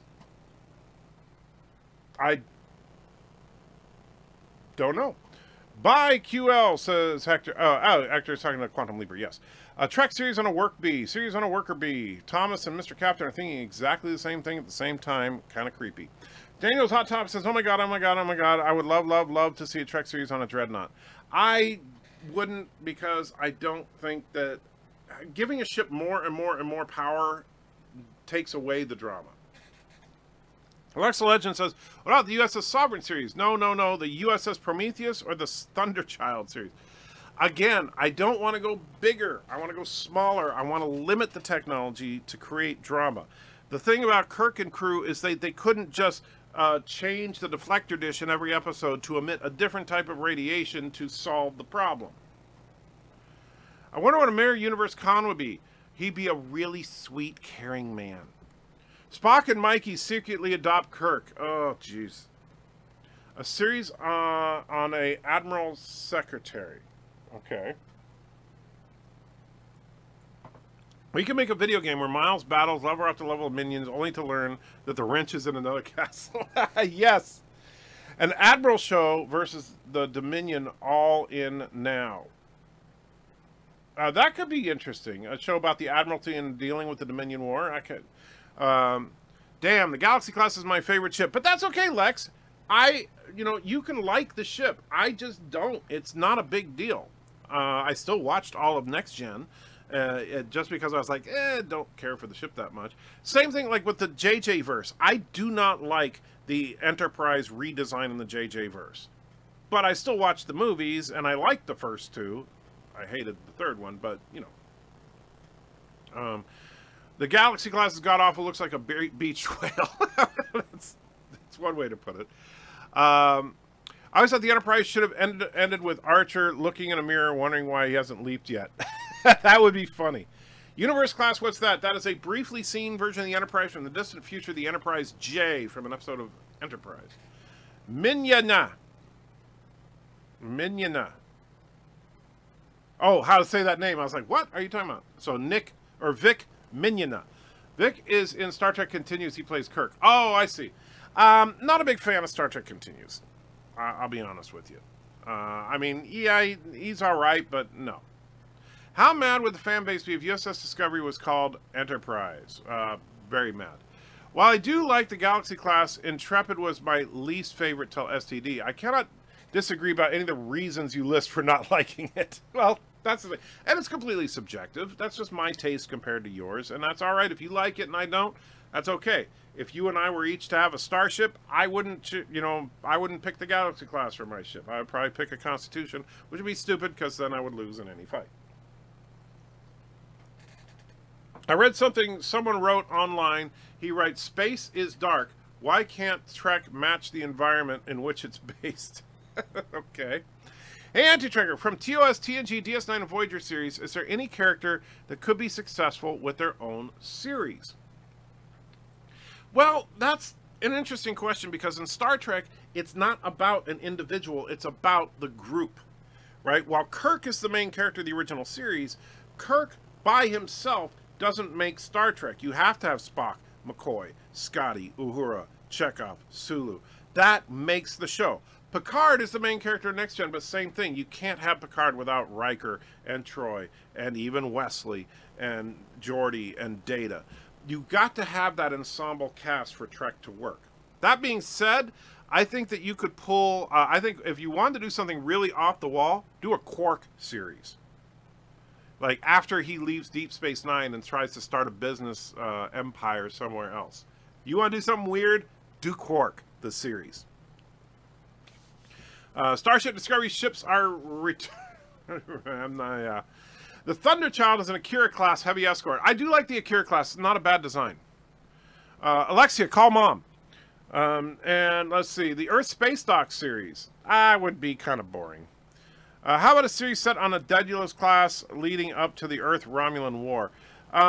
If you were going to do... I wouldn't mind an Earth-Romulan War series, but the problem is they've already kind of ruined the continuity there between Enterprise and the original series. The 7th or 9th Fleet series. Not enough information there, Lex. I'm not sure what the 7th and 9th Fleets are referring to specifically. I assume, were they mentioned in Deep Space Nine during the war, or am I missing something? I think a series on K7 could work. It could. Okay, Anti-Trekker, says Lex. Not sure what he's saying okay to because it was so long ago. The 4th figure isn't just based on views, it's demand expression, which factors in social media and such to estimate interest. It's from Parrot Analytics, and algorithms are proprietary. Oh, the 4th figure as far as trying to figure out the 4th in-demand show. Yeah, I think what needs to matter is CBS needs to release the numbers. Screw this. Oh, it's a hit. Tell us what the numbers are. A show about a low-level crewman with the worst job on the ship that you rarely see, and you rarely see the senior bridge crew. That could actually be an interesting show, and that's kind of what sounds like the concept of Lower Decks is going to be, the animated series, but I don't know if it'll be any good. I guess I usually don't have that much to say. That's all right, Alex. You're still welcome to be here. What about a Galaxy class in Deep Space Nine, especially in those fleet battles? What about them? I mean, they were impressive as far as what they can do. They're big, powerful ships. I just don't like the design. I would love to see a movie or show where the Dominion faces off with the Borg and see if you or Lore were right. Well, obviously I would be right, but that would be an interesting idea, but it would have to be like a fan production because nobody's going to make a movie about the Dominion versus the Borg. I found you a Game of Thrones chair. The image is on Discord. All right, well, Mr. Miles, here's the thing. I'm not a Game of Thrones fan. I mean, I'm just not. However, that is an awesome chair, and I would definitely love if somebody wants to buy me this chair and send it to me. I would sit in it with pride. There we go. That is a true Game of Thrones.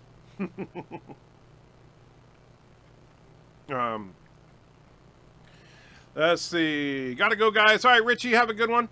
I don't want to see a Dax series, but I would love to see a Cisco series. Cisco is awesome. 99 cents, you get no characters, but $99.99, you get 270. Yeah, oh, you're talking about, in Super Chat, yes. Your characters, the number of characters you get is limited by how much you give. I know that's kind of a cheap move, but that's the way they do it. But that's why I try to read all the comments, or at least as many as I possibly can. I don't want people to think they have to Super Chat to have a conversation with me, but it certainly helps. What would Next Generation be without the beard? That's true. I tried to like Star Trek Continues, even donated some money, but just did not hook me. Seemed fake and Sega level CGI to me. I never cared for it either, but yeah. Quark. It's a quirky new series, yes. Want to do something weird? Do Quark. The rest of the line is unimportant. What about a series about an XN class refit? I assume you mean an NX class refit, so you mean like this bad boy? That could actually be cool.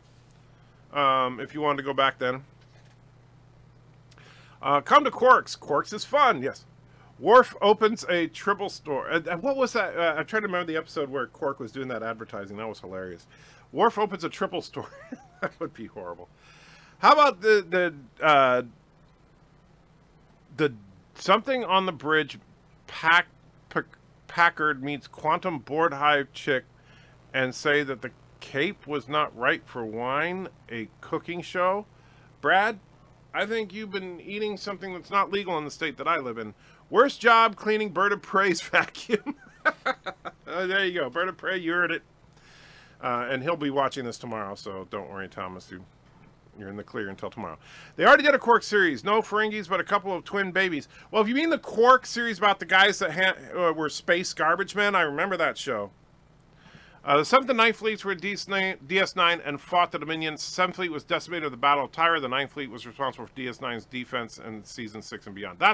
Okay, I thought they were mentioned there. I couldn't quite place it, though. Thank you. Cotton Candy Beard Guy, Gary, is here in the house. Axonar had a lot of potential, but with all the new rules on fan films, I doubt we'll get half of what we could have had before everything went down. Agreed. Axonar could have been awesome. Star Trek Sanitation, about ship sanitation unit. That's what we're getting on Discovery, right? Did your opinions about the Galaxy improve during DS9 and Voyager? I loved that ship in TNG, but more in DS9. I liked it. The way it was used in the DS9 battles, I kind of liked it because you got this feeling that these things were gigantic beasts, which could turn the tide of a battle. I did like that. But, which is funny because the first time when the one Galaxy-class ship is taken out by a single Dominion fighter, it was like, oh, well, they're wimps. But then they made them look badass in, I think it was... Sacrifice of Angels, when they show like a shot of the battle and then a Galaxy-class ship just kind of takes over the screen for a second. Was really awesome. But I still don't like the design. What about a Sutherland series Nebula-class ship? Don't like the Nebula-class either. I don't like that bulbous saucer section. I think it looks stupid. A series based on just plain Garrick's history. That could be interesting. Garrick could have his own show. That would be an interesting show, but... unfortunately, yeah, that time has passed, I think. Regarding Borg versus Dominion, I think the Dominion lack the Federation's intuition and ability to adapt, which is why the Dominion start on the front foot in the war and end up losing. I agree. I don't think the Dominion would last long against the Borg. In an all-out conflict, I don't think the Dominion would have a chance. I wonder if Bakula and Stonewall made jokes and Stockwell made jokes when Dean Stockwell was on Enterprise. I'll bet you they had a good time. 99 bottles of beer on the wall, 99 bottles of beer. Take one down, pass it around, 98 bottles of beer on the wall, says Daniel's Hot Topics, because he was running out of things to say, I think. Merk Clicks says, Andy Trigger. I'm sorry if I'm butchering your name there. I'd love to see more of Elam Garrick. I had to pick a character from Star Trek, someone who is not human, Starfleet, see the universe from another point of view. I could see that as being interesting, but the problem is that to get a mainstream audience, you got to have human central characters. You have to. If you make it all about aliens, people just think, oh, this is too weird, I don't want to watch it. Stream ended for me back now. Okay, that's weird, because yeah, it didn't hiccup for me. And here comes CBS. Well, CBS has not been harassing me too bad the last few days. Even though I put out a lot of clips in my last couple of videos, but I've been experimenting in secret ways to keep CBS dogs at bay. Martok was awesome. I did like Martok. You should delete the stream. BIRDOPREY doesn't need to know what I said. Sorry. I would love a Martok show. I wouldn't mind seeing Martok come back. That's because they refitted them after the destruction of the Odyssey. Yeah, I believe it. Entrigger, how's the old 3D printer doing? Well, the big 3D printer, unfortunately, took damage when my shelves collapsed. The small 3D printer, I'm getting set back up behind the green screen. Donald Carlson is in the house, throws a couple bucks into the chat. Thank you so much. I do appreciate it, my friend. And says, I am usually behind the curve on this stuff, but tonight I learned that a series of short movies for the 40th anniversary are being released. One went up last week and one yesterday. Fantastic. For the 40th anniversary of what?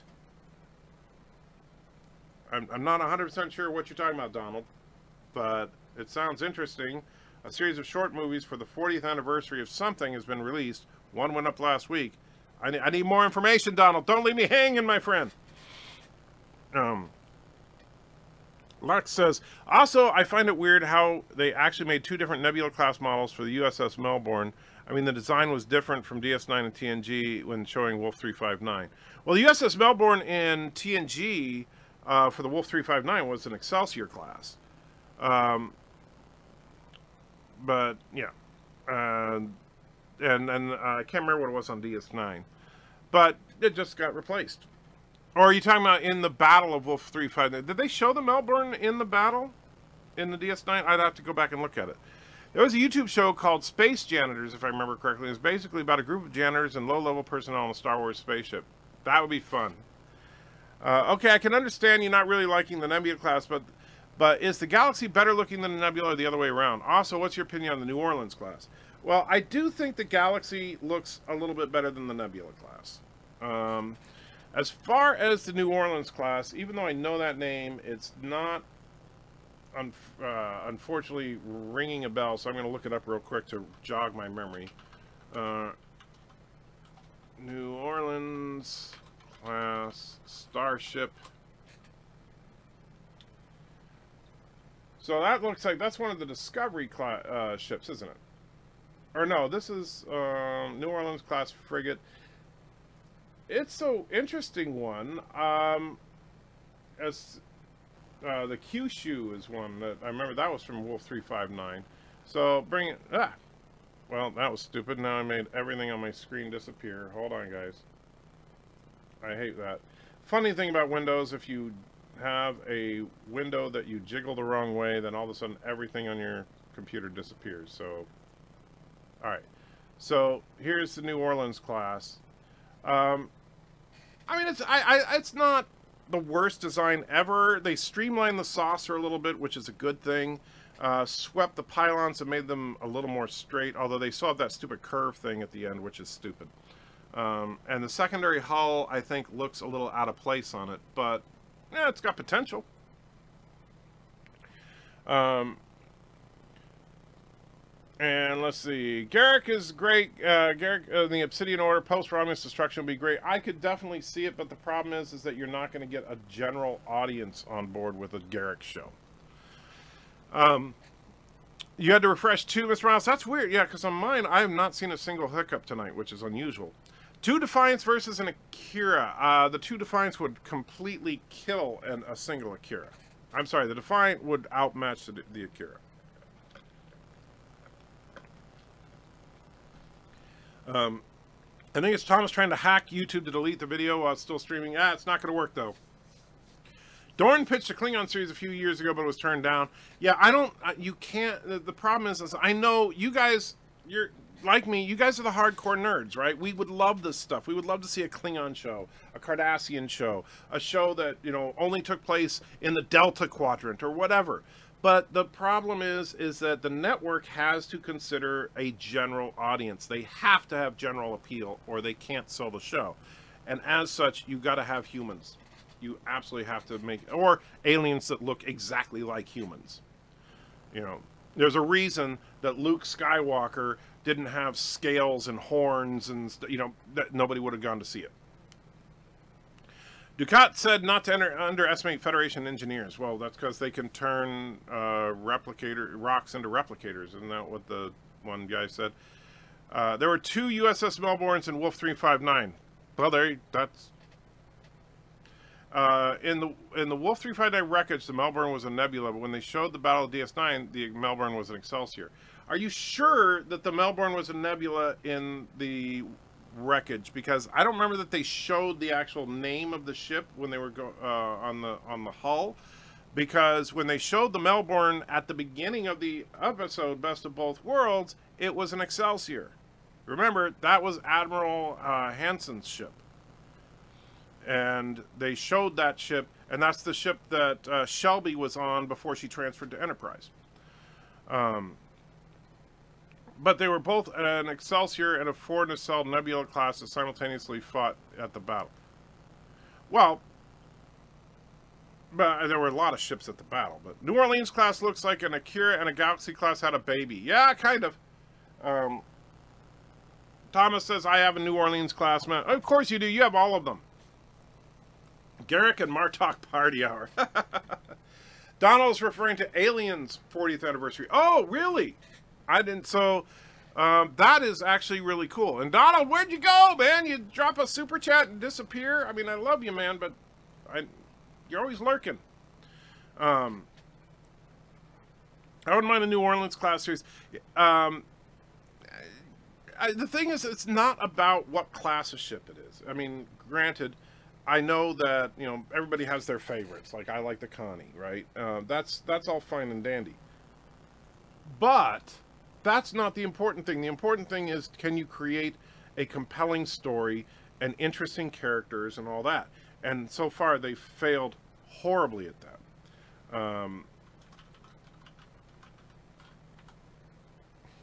So If we look at the USS Melbourne in Lore Reloaded's memory, also known as Memory Alpha, it just says USS Melbourne's 24th century Excelsior class starship. And the pictures they show of it are all of an Excelsior class ship. But how would you like to see Burnham in the season finale? Preferably in a situation where she prevents herself from ever existing, and that's what fixes the timeline. How about Species 8472 coming to the Alpha Quadrant in retaliation from Voyager creating a weapon to destroy them? They have adapted to the weapon. That could be an interesting threat, but we need to create our core concept of the show. Is this going to be a show that takes place on a single starship? Is this going to be a show like I suggested something more like The Expanse, where you have it set on a bunch of different ships and a bunch of different people in different governments. I think that would be really interesting. I effed that up the 40th... oh, Donald's back! I effed that up the 40th anniversary of Alien. The shorts are the same look as the movie, and the ships are all whaling craft. Look to be the same tech as the Nostromo. IGN YouTube channel. I will check that out, Donald. And thank you for the additional $2. You didn't have to do that, but I truly thank you. And that's awesome. I do love the Alien franchise overall, even though, honestly, only 2 of the Alien movies have been great. But I do like the overall franchise. And Thomas, of course, is now telling me to check Discord. The USS Melbourne was the name registry and given the Nebula class ship. The Federation was seen destroying the Wolf 5359. Now, here's the problem with what you're saying in this picture. There is no... Okay, so this is what they're saying is the USS Melbourne. And don't worry about the fact that the picture is kind of small there, because you can't see a damn thing there. If somebody said that's the Melbourne, fine. But you know what? We saw the Melbourne at the beginning of Best of Both Worlds. It's an Excelsior-class ship. That is a twisted hunk of wreckage that may or may not be a Nebula-class ship. Fine. It's, to me, it looks a little too distorted to be completely 100% sure. However, the Melbourne is an Excelsior class. I don't think that there's too much arguing about that. Not that it really matters. The background info and POC for the Melbourne is in Memory Alpha. Well, yeah, Memory Alpha just says it's an Excelsior class. Let's see. Mr. Miles says, "Hey, Trigger, you don't think a non-human centric show would work?" Well, there's Avatar, the blue aliens. Humans were in it, but it wasn't about humanity. Actually, no, here's the thing, though. And this is where it becomes important. With Avatar, you get to know the alien society through the eyes of a human. You have to, and the main character was a human, but then he put on a blue body. And so it becomes very, very important in any kind of, if you're going to take people to a fantastic world that's very different than the one we're in, we have to see that world from the eyes of someone that we can identify with. If we don't do that, then people get lost, people aren't interested. Avatar, while the story was cliche and done a million times before, the one thing that they did very well was to bring you into that world through the eyes of its main character. So, article on pictures of Nebula class Melbourne, says John. You guys are just not going to give up on this Melbourne thing. Let me see. And see, here's the problem. So this picture is one where they say, okay, you can look and see all these wrecked ships. And I remember this shot from the episode from Best of Both Worlds. And guess what? You cannot read the registry of any of those ships. And what you have in Alpha Canon, what you actually see is Shelby listing off the names of some of these ships while you see this wreckage floating by. And she mentions the Melbourne. But you don't see a close-up of the Melbourne. You just hear her say that name along with the Kyushu and a few other ships. And the whole point was that the Melbourne was the ship that Admiral Hansen had brought her on. And that's why she got a little choked up over seeing it. So I don't buy that there's a Nebula class Melbourne here.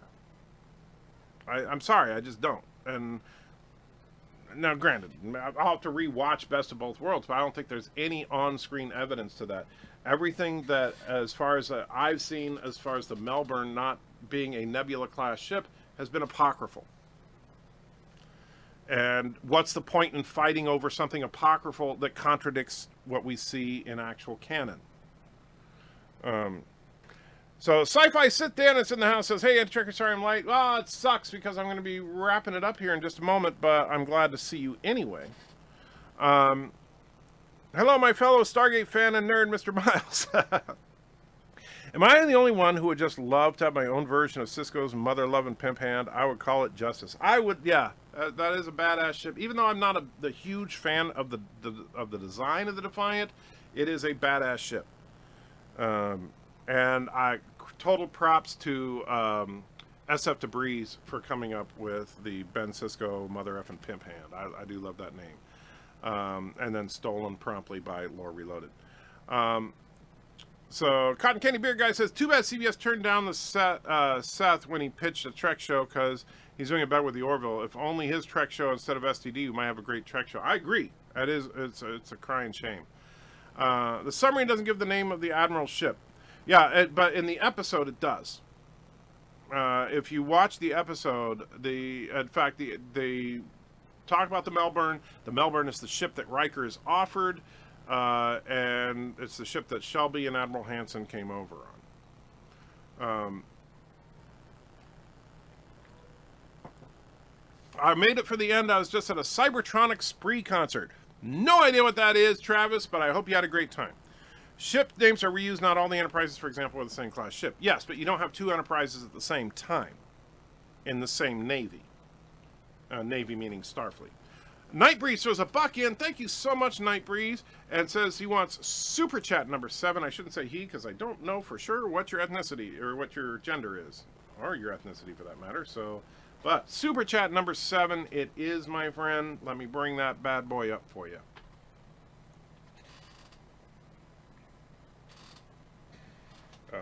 You gonna play? You're just gonna fight me here. And you're Borg. It is a two with cooking with the Borg and the Borg. The guy with the go, and we're gonna make the kelp. Here's to bring out the kelp.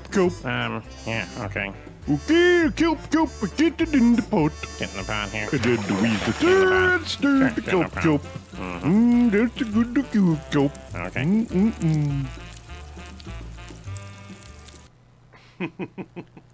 So thank you, Nightbreeze. Donald Carlson throws another couple of bucks in and says, the amazing thing is the shorts are fan films released with blessings and help of Fox. Well, and that's the thing, is that, honestly, it's too bad that Fox is no longer going to be producing fictional content. They're just doing sports and news now. But that's the way you should do it. Fan films should be supported and blessed by the companies making it. CBS should want us to make fan films because that means that Star Trek is still active in the nerd community. For them to put the clamp down on these fan films, now I understand Axanar did go too far. All right, and as much as I thought Axanar was well made, they were pushing it a little too far as the copyright rules and raising millions of dollars to try, I get it. Yes, Axanar pushed the boundaries.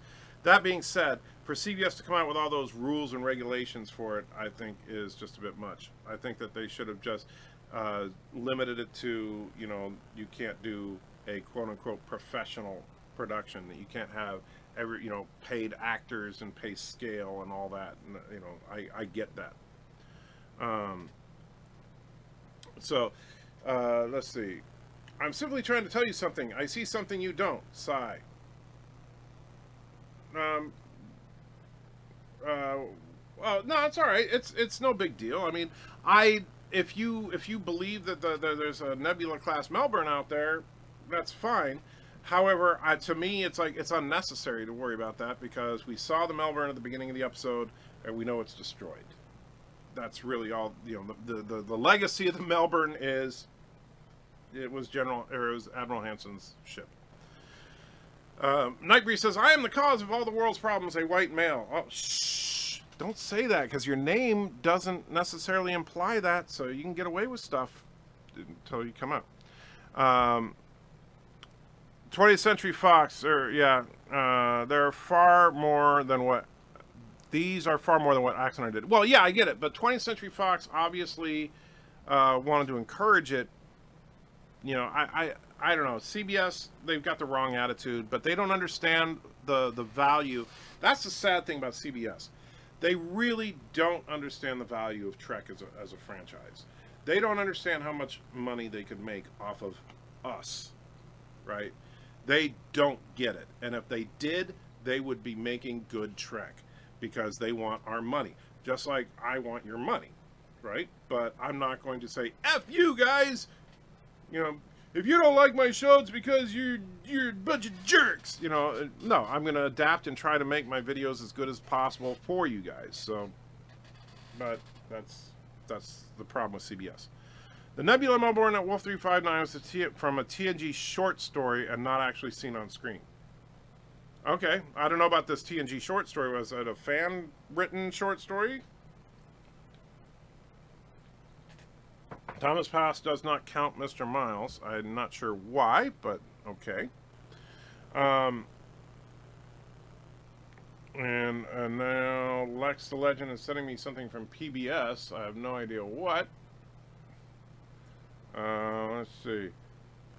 Oh, that's that ship, the Ford nacelle. And those little nacelles look kind of odd there. Anti-Tricker, then read my last comment. All right, Mr. Miles. Your last comment was, I'm playing with language, Thomas. Okay.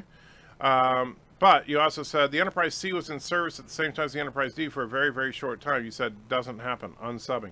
Well, first of all, the Enterprise C also came through a rift in time, so that doesn't count. I mean, commissioned and active duty at the same time. At the time that the Enterprise C came through the distortion, the Enterprise C was presumed to have been lost many, many years prior. You know exactly what I mean.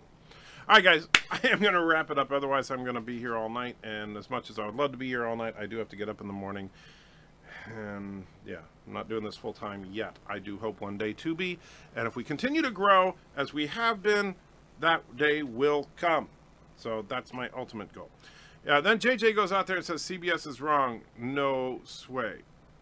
Yeah, well, and that's the thing. JJ Abrams, that's amazing to me, you know. But yeah, they ignore him. But yes. All right, guys. Again, thanks for being the best damn crew on YouTube. And I know I say that all the time, but I absolutely mean it, because without you guys, I wouldn't be here. And doing this is exactly what I love doing. Hanging out with you guys, making videos, and yeah. I thought Mrs. Anti-Tracker doesn't want you to grow anymore. Well, not my belly, but she wouldn't mind if the channel continued to grow.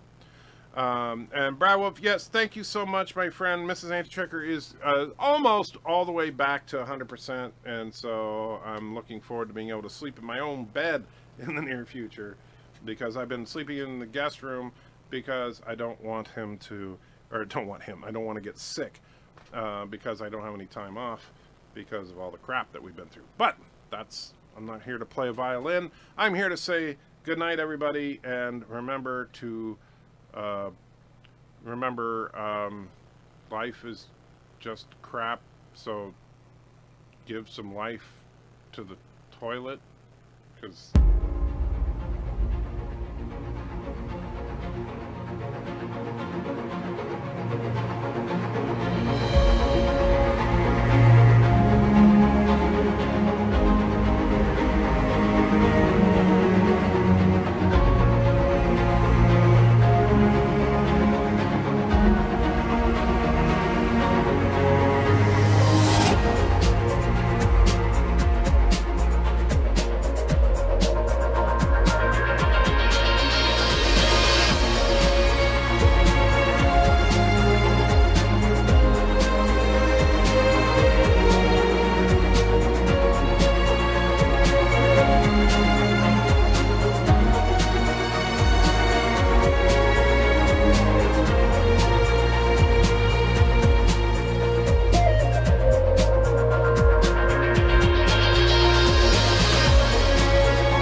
got something better? And Mr. Miles, of all people, is going to stop me from signing off just yet. Thank you so much, Mr. Miles. I do appreciate it.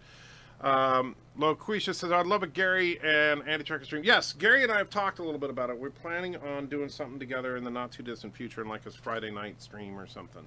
And I am definitely looking forward to it. Gary and I have talked a couple of times on Skype and stuff. He's a great guy.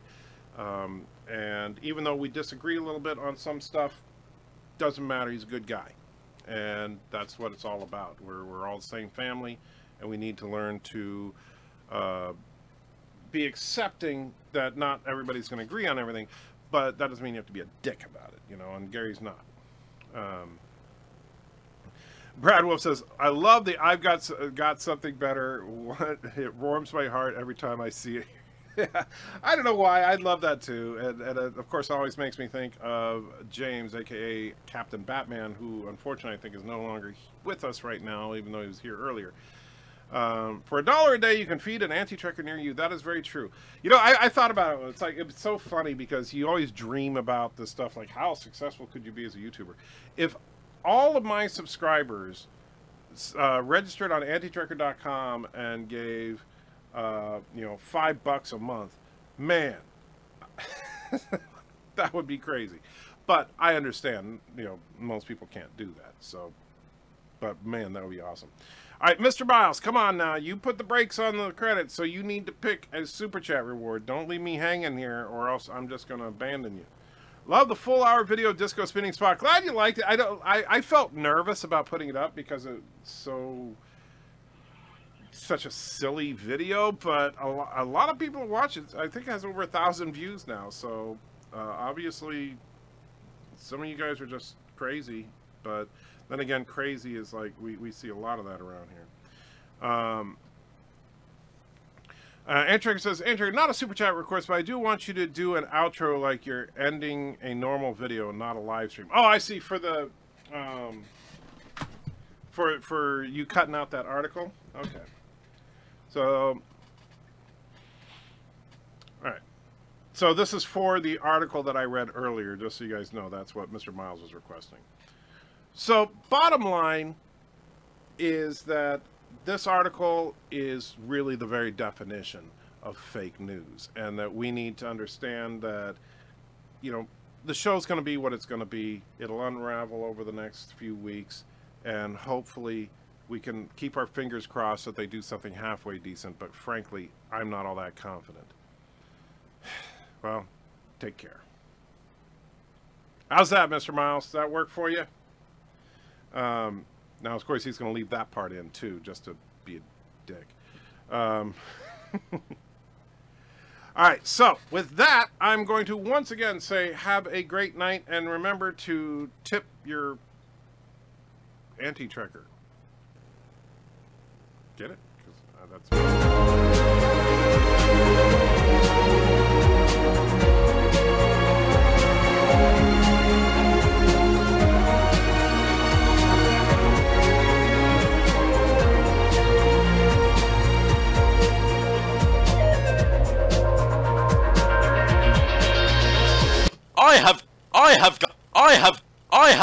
I have got something better.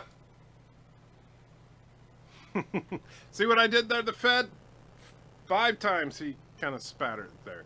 So thank you so much for those 5 fake Australian dollars. Says, gave you a bum steer, as we say, anti-trucker. It's Minyana. Close it up with a bang with disco dies. You got, I love disco dies. So let me bring that bad boy up here.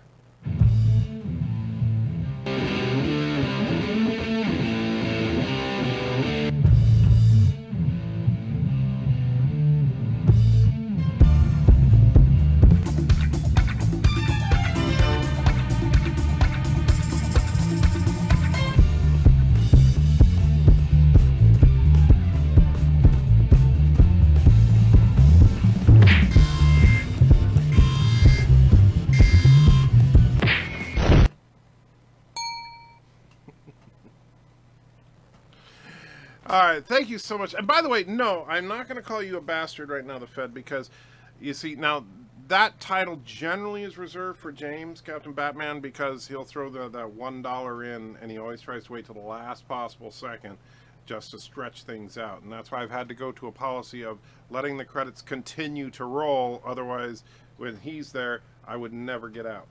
But you are a supporter of the channel, the Fed Doc, so, or the, how do you say that? The Fedoc? Or the Fed OC? I don't know. Anyway, but thank you for your support. I do truly appreciate it.